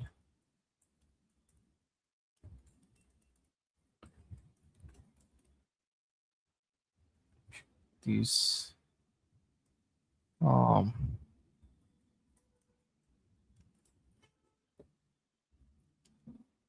or should I say sequential collection of these targets.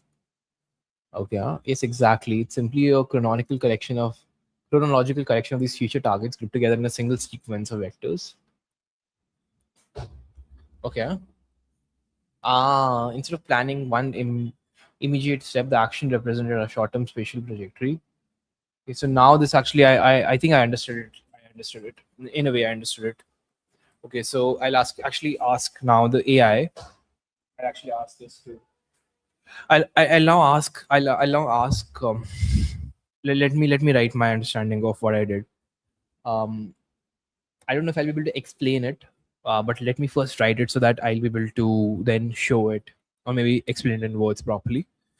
Um, I think so. Tell me if I got it right. Basically, um,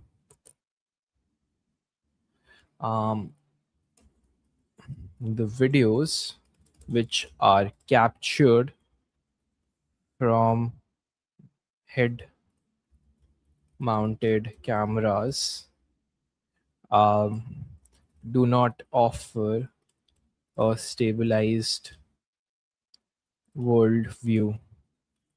So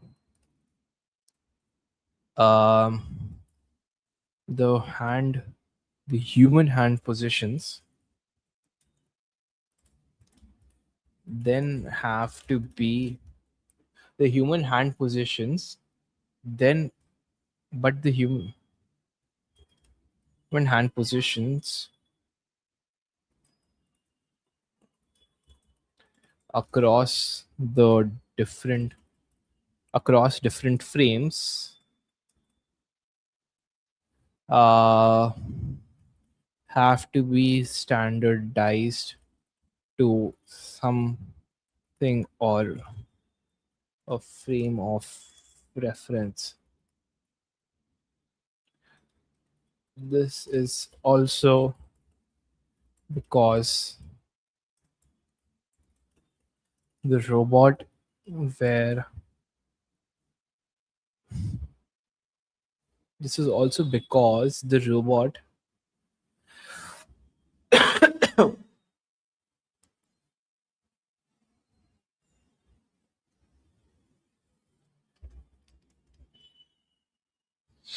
this is also because the robot where what was the word for the similarity? um Unify, because in order unification has to occur, um at time step t,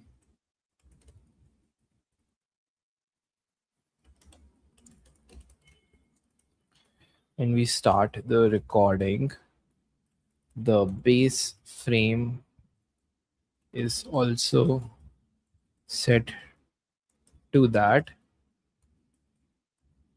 The base frame is also that is also that frame is also set as the base frame. um the future frames, the next frames and the future hand positions are then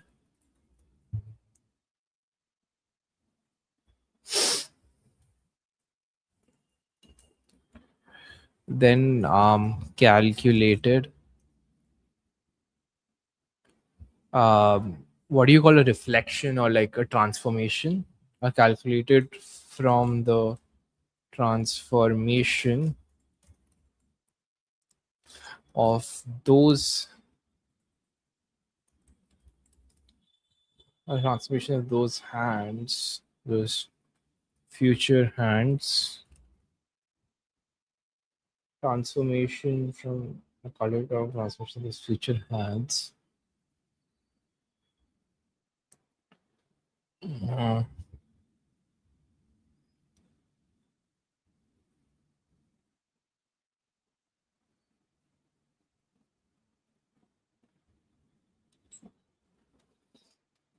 the frame, that frame is also as a base frame. The next frames in the future hand positions are then calculated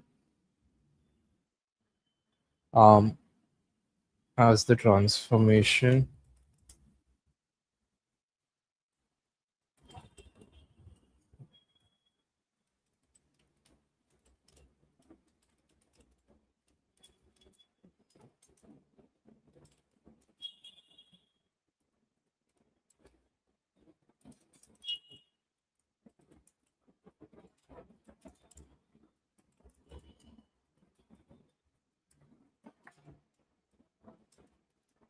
are then standardized according.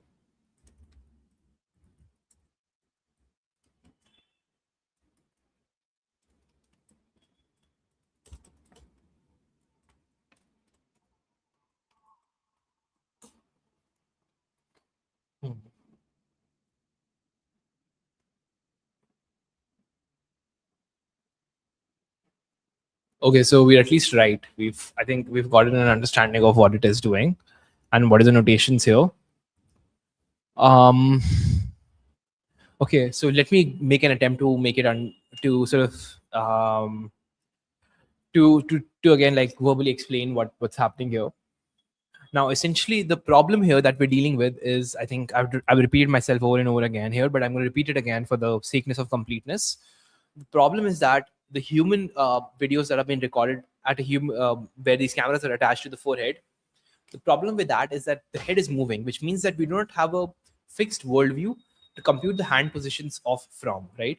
So, for example, if my head has moved, in that case, and my hand has not moved, which means but if I were to calculate it but if I were to calculate it and compare both the frames, in that case I would see a movement in my hand, but in reality the hand has not moved, my head has moved. So what I need to do instead is to actually compute is to actually take that in accordance and use that in computation for that. What I need to do is that I need to set a base frame, which is usually the first frame where I start recording an episode or an action. That is being set as the base frame, and then any future frames or any future hands after that are being used, are then translated back. The hand positions are translated back into what was the original base frame. Okay. Now I still need to understand as to how that translation and how that conversion is happening, but I think that's the idea. And all these other and all these frames, for example, if there is like 10 timestamps or 100 different timestamps for one action, all these actions, all these sort of different positions are then computed into a single action. So as you see that this is an action which is from timestamp t to timestamp t plus k at h, which is like the device frame, and that's an action for us, and this is the translation that's happening. Okay.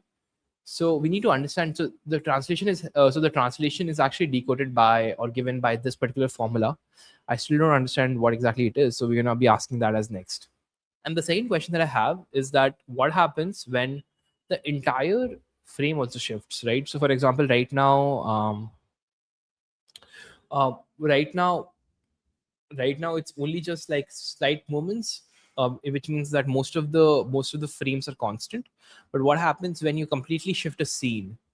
I think what's going to happen in that case is that it's going to be a different episode. So now there has to be a lot of pre-processing that has to be involved, in order for us to compute that, because you're not just like computing you're not just computing the hands, but also you need to end those episodes, I think, at a certain time when there's too much difference between the current frame and the base frame. So if, for example, the base frame is completely off, so in that case the hand from the base frame is also not in the frame itself, so there's no point in computing only.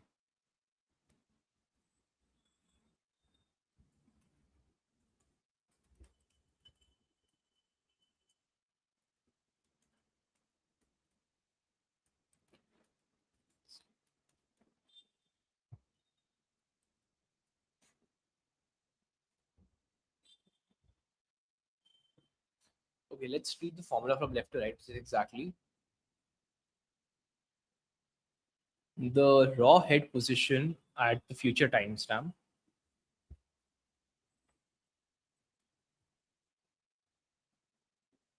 The raw hand position at the future timestamp, it is measured related to the where head camera is at.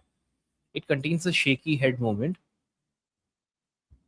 The camera to world transformation matrix at the same future timestamp.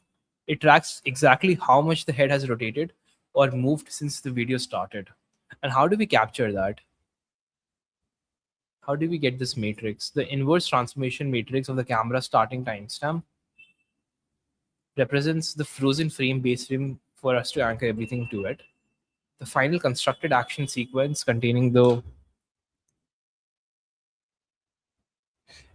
to understand the translation, let's look at what happens mathematically when these frames multiply together. Hmm, how are we getting?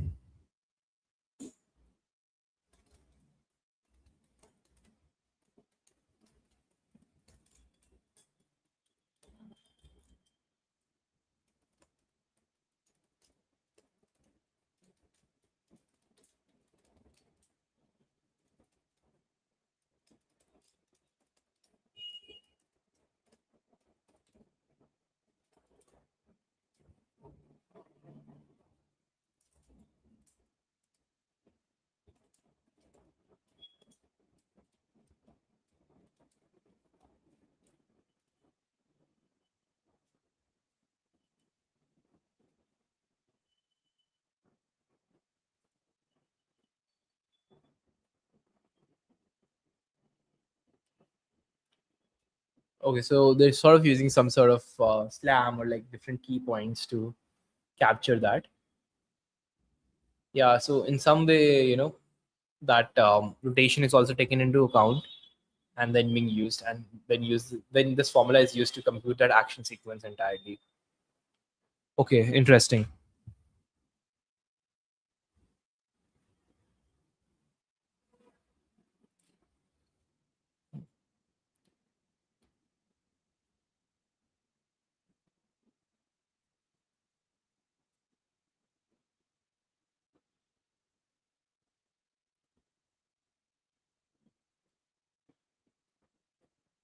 Abhinav Gupta.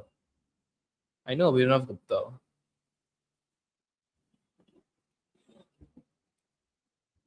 Is he the same Abhinav Gupta from Orangewood Labs? Let's check.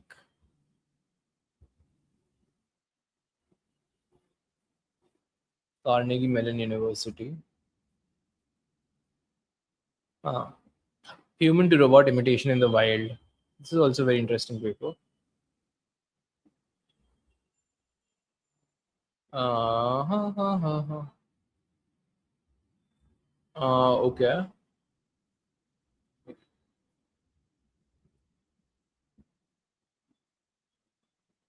These are some videos.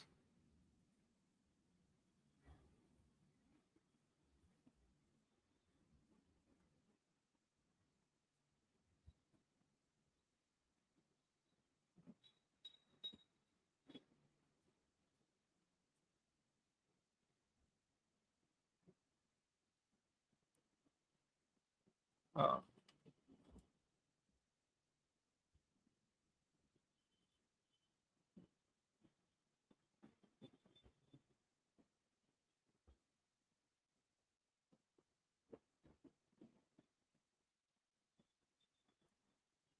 can you click on this person and see who this is? No.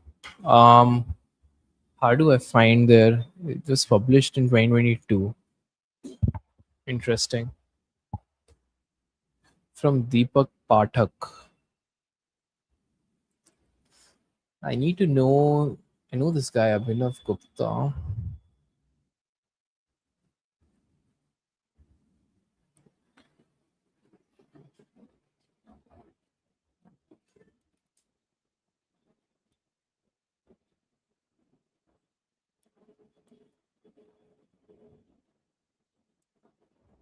Hmm. Maybe the LinkedIn's are not given.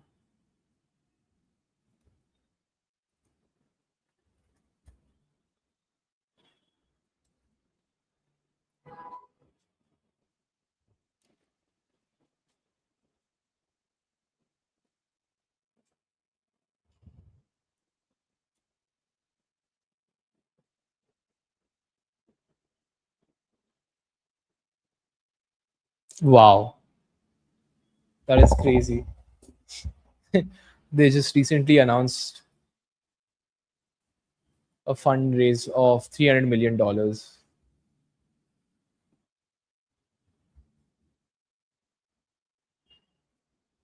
That's how valuable this information is, man. This isn't insane.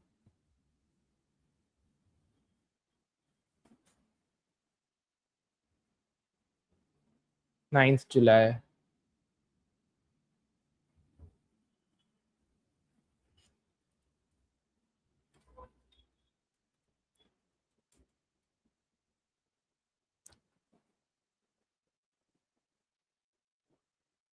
Deepak Pathak,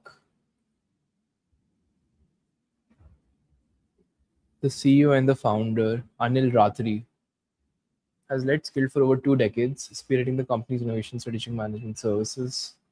Skilled was founded before then. Deepak Pathak, Indian. Oh, he's from Kanpur.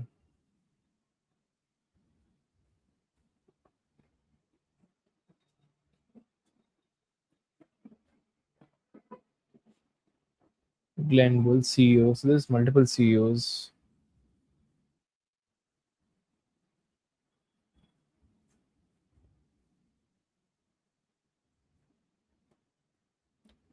Hmm.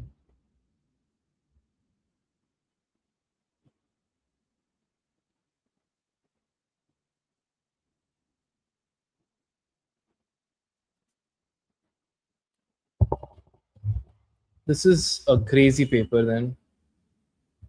This is some insane paper. How did I find this? I just like stumble upon it. Search one. Uh where did they use this reference? I think these references are so golden.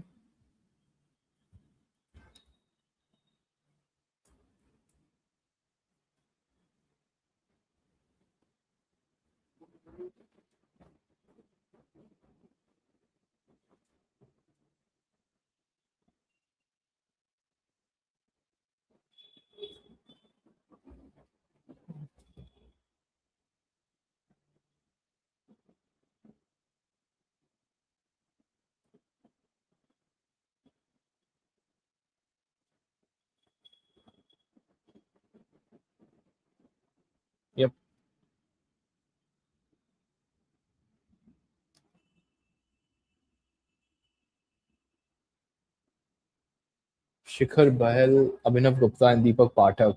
All three people are billionaires building a billion-dollar startup. Shikhar Bahal, Russell McDonough, Lily Chan, Unnat Jain, and Deepak Pathak. Affordances from human videos as versatile representations of robotics. Prithviraj Banerjee, Skindi, an egocentric dataset for 3D hand and object tracking. Track to Act, Kevin Black, Noah Brown, Daddy Denisos. A Vision I0, a vision language action flow model for general robot control. I think this is also Cheng Chi.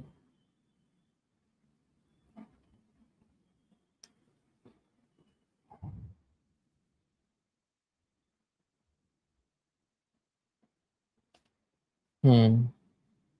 Scaling imitation learning via egocentric video. Let's open this paper as well.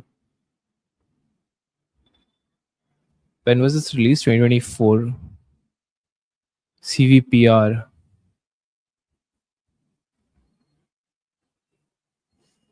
Ego Mimic.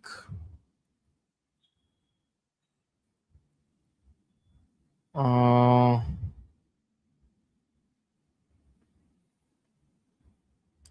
CVPR.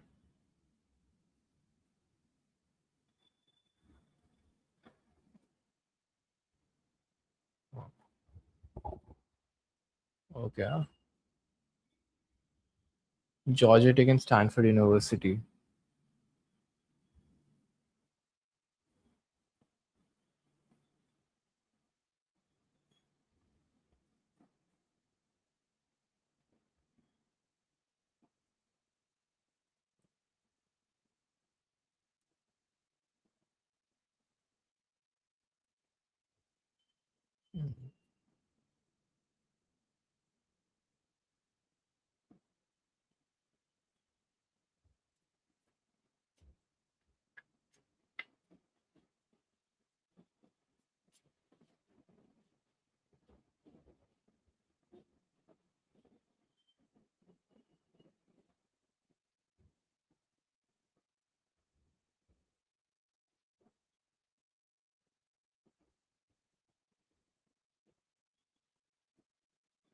Hmm.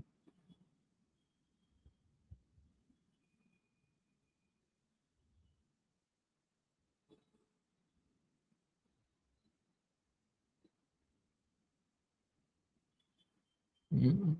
Hmm.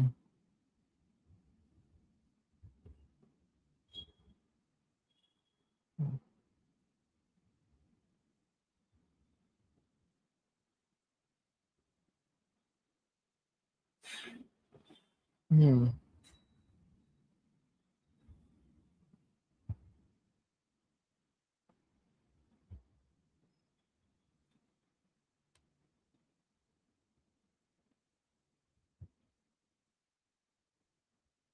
Hmm.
Hmm.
Hmm.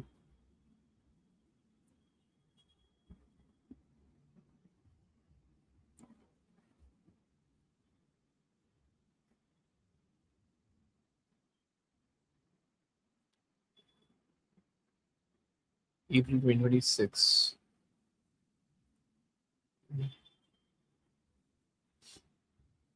Ego mimic,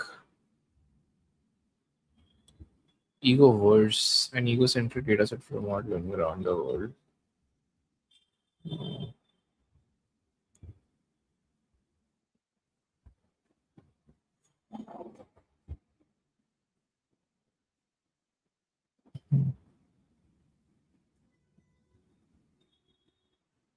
Whose living datasets continuously expanded. And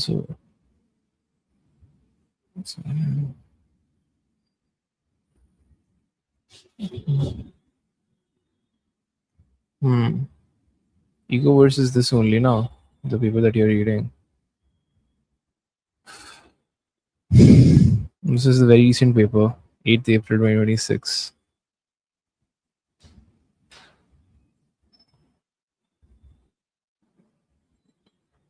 Oh, fuck.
Hmm.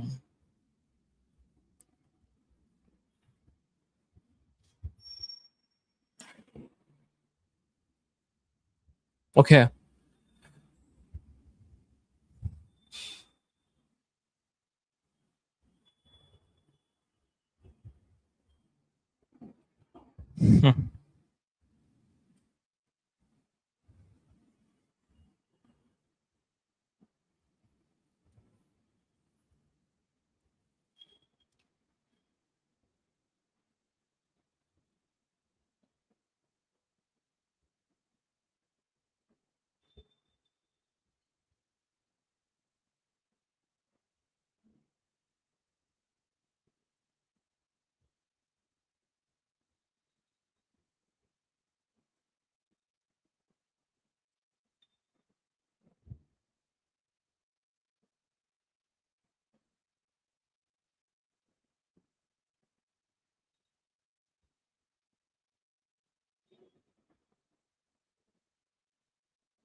Okay, let's keep going.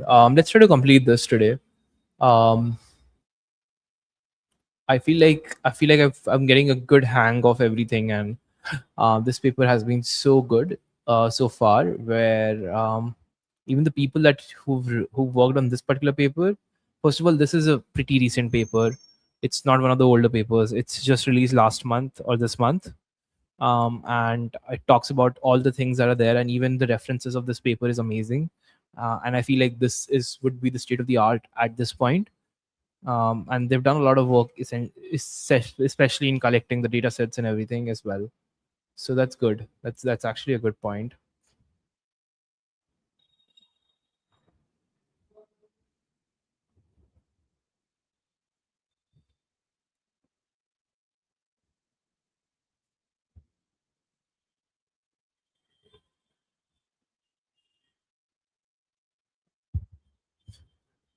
Recent cross embodiment work shows that co-training benefits um, from individually normalizing proprioception and actions. To make the normalization robust to outliers, we employ quantile normalization.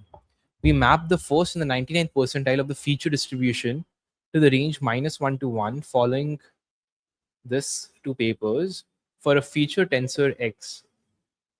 The normalized output x is calculated as x equals to 2 minus 1 to account for the varying camera sensors. We perform random image crop and control jittering during training. Interesting. I didn't particularly get what you mean by the percentiles and everything else here. But seems interesting. Learning architecture and algorithm. To enable joint training across diverse embodiments, we adopt an encoder decoder architecture with shallow modality specific stems. Image observations are processed via ResNet 18 backbone, while proprioceptive inputs are encoded via an MLP. Before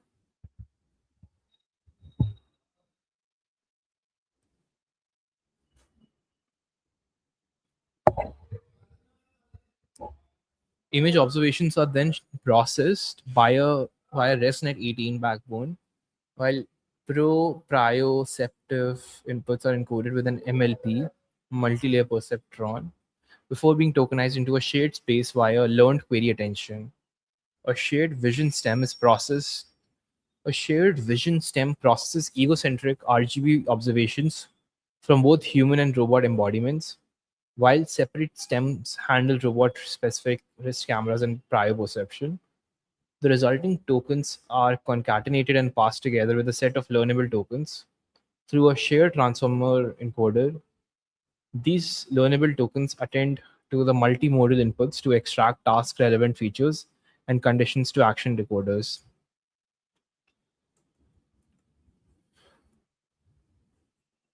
Okay, interesting. Wow, this is insane.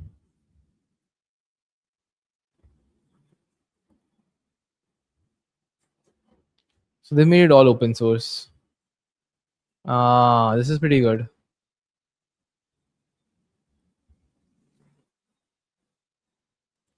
This is so nice.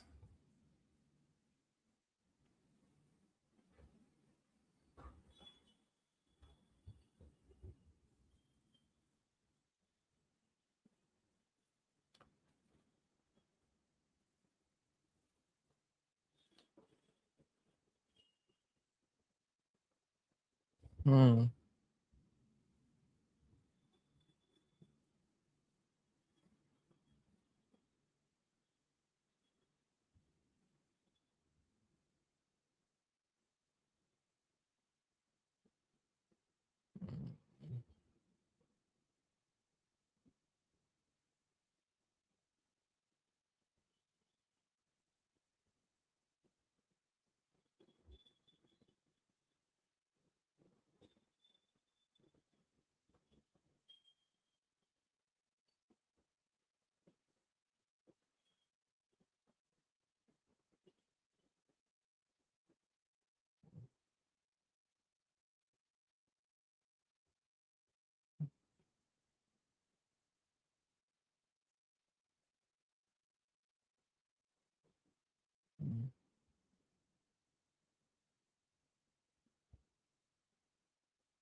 policy architecture.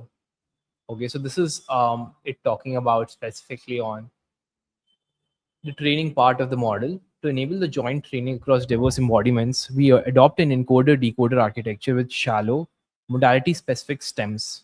Image observations are processed by a Resonate 18 backbone, while proprioceptive inputs are encoded with an MLP before being tokenized into a shared space via learned query attention. A shared vision stem processes egocentric RGB observations from both and robot embodiments, while separate stems handle robot specific wrist cameras and uh, prop, pro, proprioception. The result tokens are concatenated and passed together with a set of learnable tokens through a shared transformer encoder. These learnable tokens attend to a multimodal inputs to extract task relevant features and conditions. The action decoders. Flow matching action decoder. The action decoder pi 0 is parameterized by multi-block transformer decoder trained with a flow matching objective. T learnable tokens which correspond to the action sequence are initialized. The timestamp beta is positionally embedded and concatenated to the learnable tokens along with hidden dimensions. With autonomic self and cross attention blocks, we inject the encoded context from the encoded. The learnable tokens are decoded into the action dimension using a linear layer. Depending on the output action space, we initialize the shared or the embodiment specific decoders. The encoder F0 and the decoder pi 0 are jointly optimized with the BC co-training laws. The BC co-training is a popular approach for cross-embodiment policy learning, where the standard behavior BC is computed on an aggregate human to robot data set. In practice, per training step for each embodiment, we compute the conditional flow matching on the loss of mini batch. The policy architecture is visualized in this following figure. Further details are appendix. Evaluation is performed in four representative flagship tasks. We evaluate both in domain settings where the task layouts match the robot training data and out of domain settings with unseen objects and environments. For each method, we perform 20 ID and 20 OOD rollouts per task and with randomized initial conditions. Performance is measured using task specific subtask, including grasps, placements, intermediate manipulations, and mask full task completion. For the ease of comparison, we report a normalized scores aggregated across rollouts, full task specific protocols, rollout counts, scoring definitions, and details are provided in the appendix. Robot data collection. For each task, approximately 150 to 300 demonstrations are collected with randomized object placements, orientation, and combinations across workspace. With each task, 4 to 8 objects are selected from those recorded within the Egoverse A to be used in demonstration. Task specific details are provided in the appendix. Does human scale data robot performance? Does human data scale robot performance?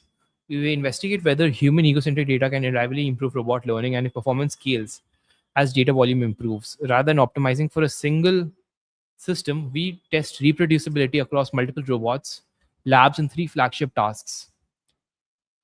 These three tasks, cup and saucer and bag grocery, we co-train all models with a subset of Egoverse A dataset. In domain, human data is collected under the same task definitions as robot teleoperation, but differs in embodiment sensing and robot execution. Complete qualitative results are summarized in the figure A. Code training with Egoverse A improves remote performance and generalization. The presence of Egoverse A data consistently improves performance in both in domain and out of domain settings. Okay, so the presence of Egoverse A data consistently improve performance in both in domain and out of domain settings by up to 30%. That's great. That's actually the result. It is important to note that the demonstration speed and the reset rate range is different across each manipulation setting. Hence, it is more informative to compare relative improvements from adding human data as opposed to absolute scores. While results are robust across most embodiment and tasks, we observed a performance decrease in the bag grocery task for robot B, where as robot A and robot C saw improvements. Okay, so while we observe a performance decrease in bag grocery task for robot B, whereas robot A and C saw improvements, we hypothesize that this divergence stems from robots B specific embodiment limitations, which forced robot demonstration to deviate from the human strategies in Egoverse A. We include additional analysis of this observation in appendix. Right, so that's very interesting because what they're saying here is that they've definitely seen improvements, and those improvements are up to 30% in both in domain and out of domain. So I think we'll just look at the specifications in a way in a bit, but they've definitely seen some improvements, and with only being with the only exception being on the task where the groceries have to be put in a bag for the robot B. That's the only exception for now. But all the other robots across all the other tasks have seen an improvement. That's good.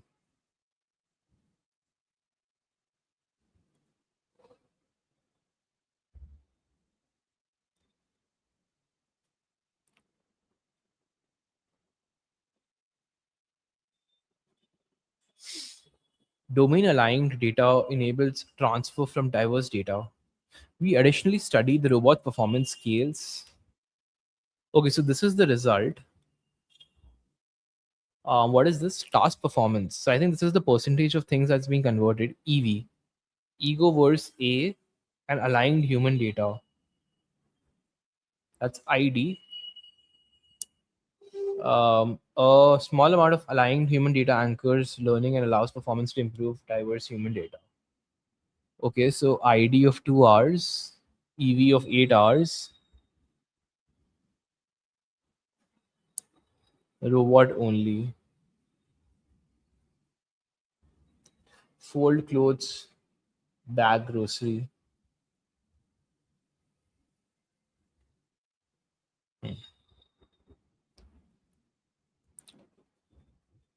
Mixed diversity training.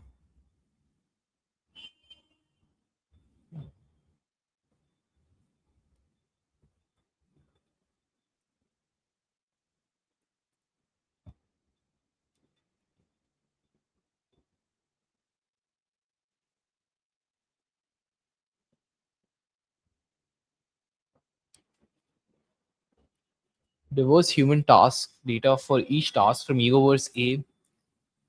We scale the in domain from diverse human data while the robot data is kept as fixed. We scale the in domain human data and diverse human data while the robot data is kept fixed. For scaling to be effective, the policy must extract transferable structure from diverse human behavior, as shown in figure 10. We find that scaling benefits depend critically on the availability of aligned human robot data. We, while neither 8 hour of diverse egoverse A data nor domain aligned human data alone is sufficient to drive significant performance gain in ID or ODD settings, we observe positive scaling when domain aligned data anchors the learning process. This effect enables the policy to effectively transfer knowledge from diverse sources. For instance, the inclusion of just 2 hours of domain aligned data facilitates transfer from the 2 hours of diverse egoverse data, a trend that scales further as diverse data volume increases to 8 hours. How does human data diversity affect generalization? The experiments above rely on naturally aggregated data from multiple labs, which introduce uncontrolled and potentially unbalanced diversity. Prior work has shown that different sources of diversity in the robot data, such as environment and viewpoints, can have uneven effects on generalization. Motivated by these findings, we conduct controlled studies to isolate the effects of scene and demonstrator diversity in human data collection setting described in the following. We report primarily the offline average MSC metric in the human based evaluation setting. While this metric does not directly measure the downstream robot performance, it provides a stable signal for comparing generalized across diversity and data scaling regimes. Reports results for fold clothes task with additional results in the appendix. Figure 11. Control diversity results. So A is the scaling demonstration in a single scene improvement. Generalization to okay, so average MSE is reducing. Single scene demonstrator scaling. Number of demonstrators. So the MSE has reduced when the number of demonstrators have increased. That is expected. B, multi-scene demonstrator scaling. Demonstrator scaling remains beneficial across 8 fixed scenes. Huh.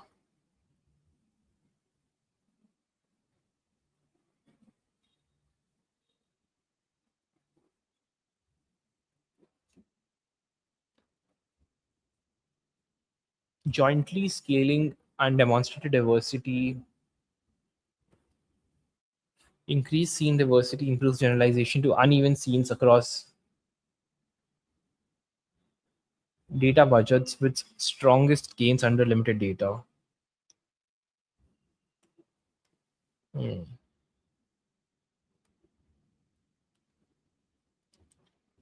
We vary the number of training scenes while holding the demonstrator pool fixed and evaluate unseen scenes.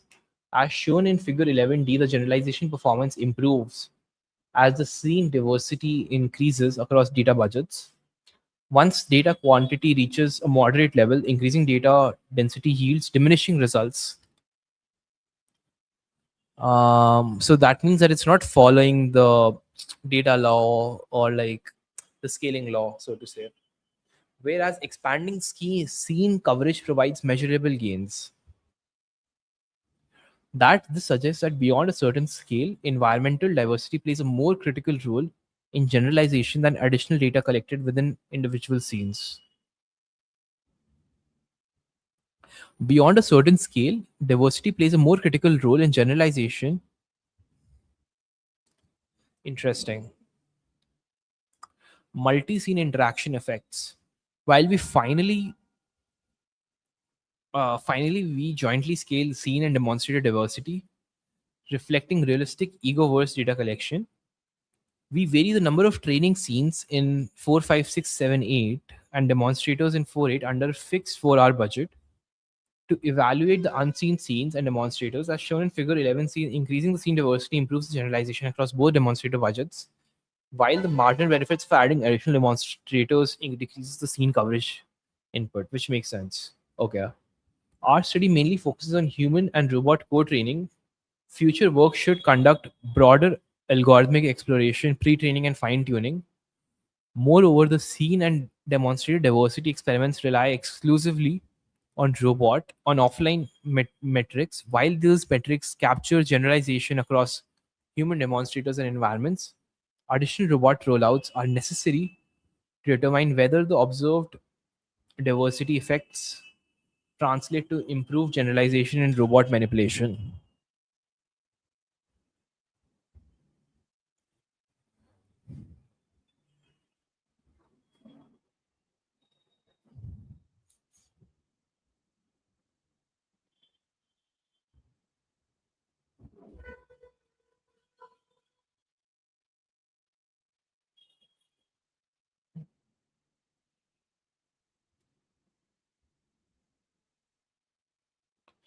Hmm. What was this guy's name? Simar Karir. Oh, he's the project lead then. This guy, Ryan Punamiya. Interesting.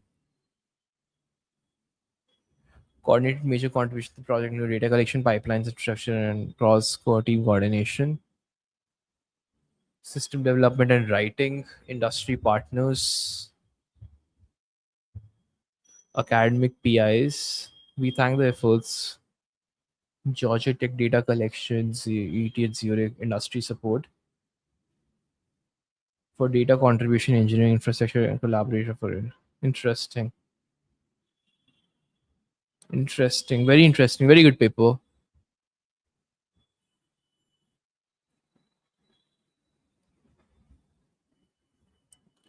I think reading the appendix would also yield a lot of information about the specifications that were not particularly discussed in the paper.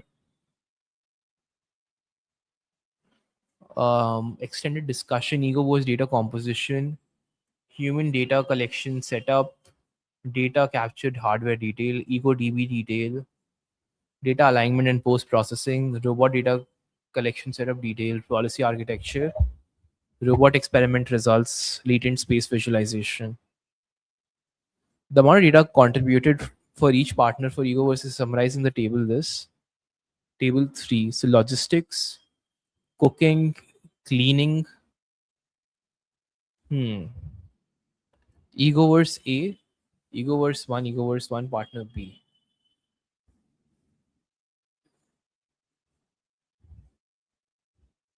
Hmm.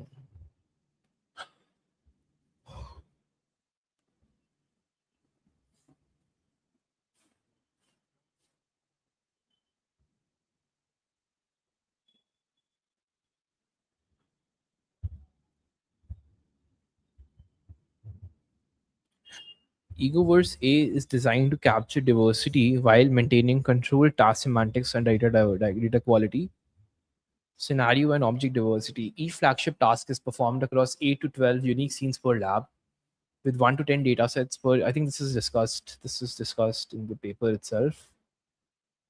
Prior work has shown such human variability can significantly affect policy training, behavior, and cross embodiment alignment. Rather than eliminating this variation, we treat it as an inherent component of human data and merge while all participating lab follow the same instructions protocol. Interesting. Top 20 work categories with each frequency. We use this project area, phone-based data collection, accompanying app for high phone-based data collection consists of an old strap mount.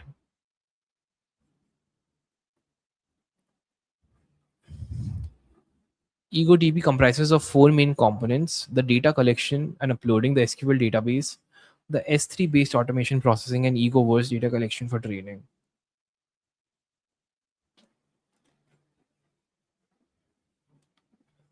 Uh,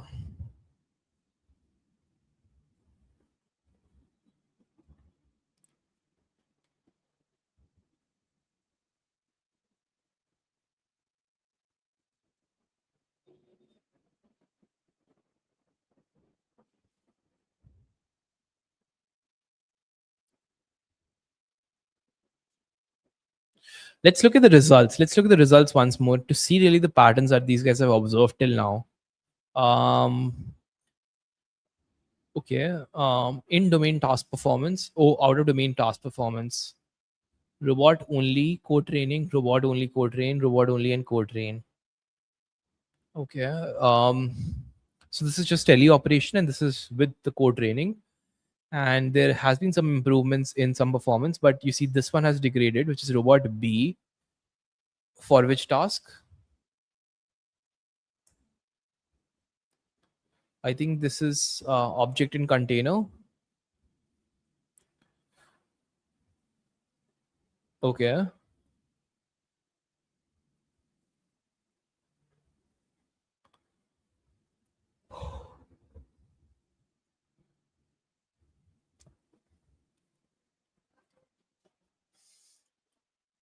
So this is out of domain. Okay, that's very interesting. See this. Out of domain has significantly improved a lot and it has almost reached 35%, which is more than the robot only in domain. That's crazy.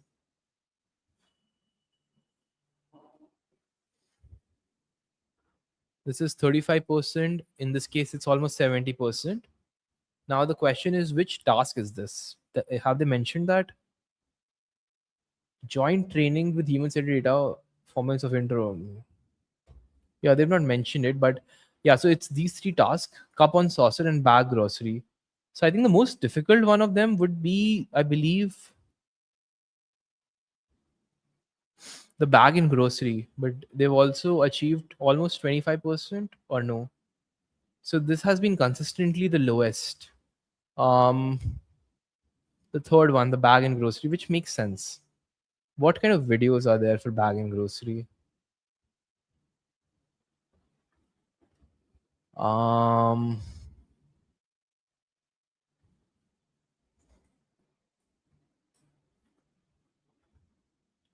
Vacuuming. Yeah. So this is a bag and grocery task.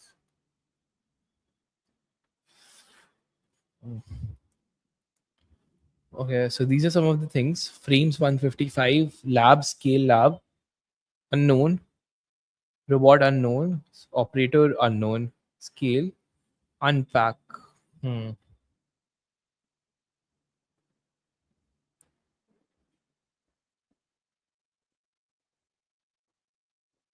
This is out of grocery. It's not putting a unpack grocery, right? Yeah. So I need to see embodiments, robots. Let's see. Uh, uh, Labs, scale meta R2. Interesting. Operator. So we have operators, but their things is anonymized, obviously. All scenes. What is scene? Huh. 24-minute visible duration. Um, Grocery.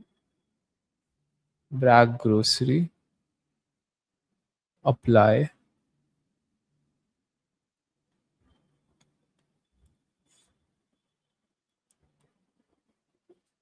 Pick up the bag and make it upright. Place the objects onto the bag.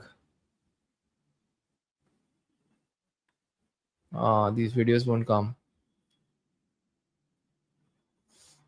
If we could download them, then we could know. So these are 40-second videos, almost 2000 frames over here. This is on a robot.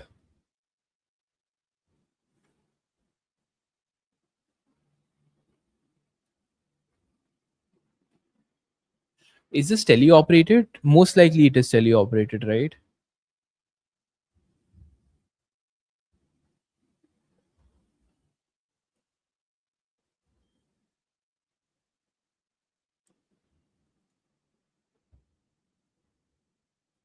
Wow.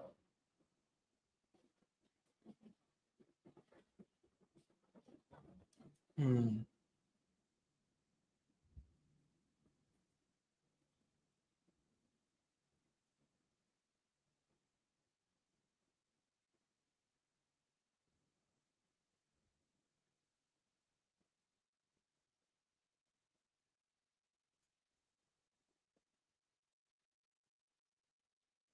Co-training ego versus A with robot.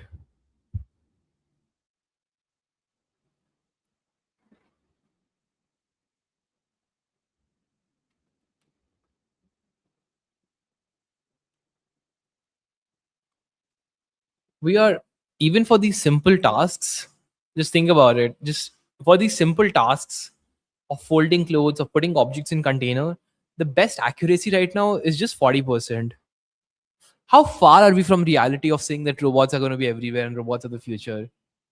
Like, this is pretty terrible. I mean, I shouldn't say it because we're developing on it, but right now the state of affairs is nowhere close to being deployable. Like, these robots are nowhere close to being deployable. First of all, they're not generalized at all. They have to be like particularly trained on these tasks, and they are pretty silly. Like, even I would say that bag and grocery, like, the task itself could have 100 different things. Like, you can have 10 type of different objects being placed all over the place, and then can you place all the objects? Again, it's pretty ambiguous. And then you're only able to do it like 40% of the time or 30% of the time. Man, you have to reach like 90% of it to actually have certain so certain like economic value to this, which I think will happen. But this is, if this is the state of the art right now, there's still a lot of room to cover, a lot of data sets to be there, a lot of data sets that needs to be there, that have to come together to be able to make this happen.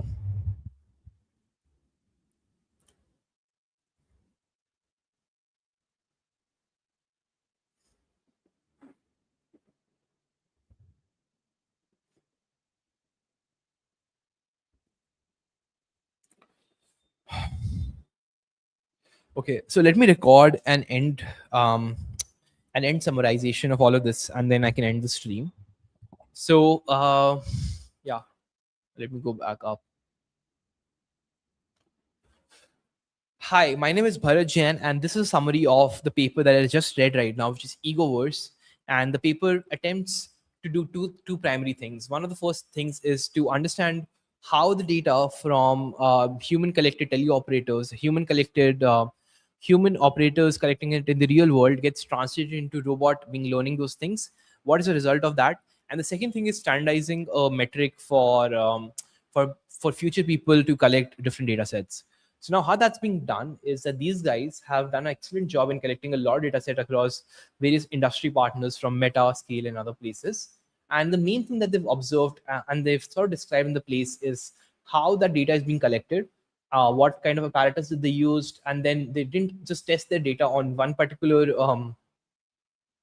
robot or embodiment. They tested it across multiple on three robots right now, and they use this particular model to be able to do that.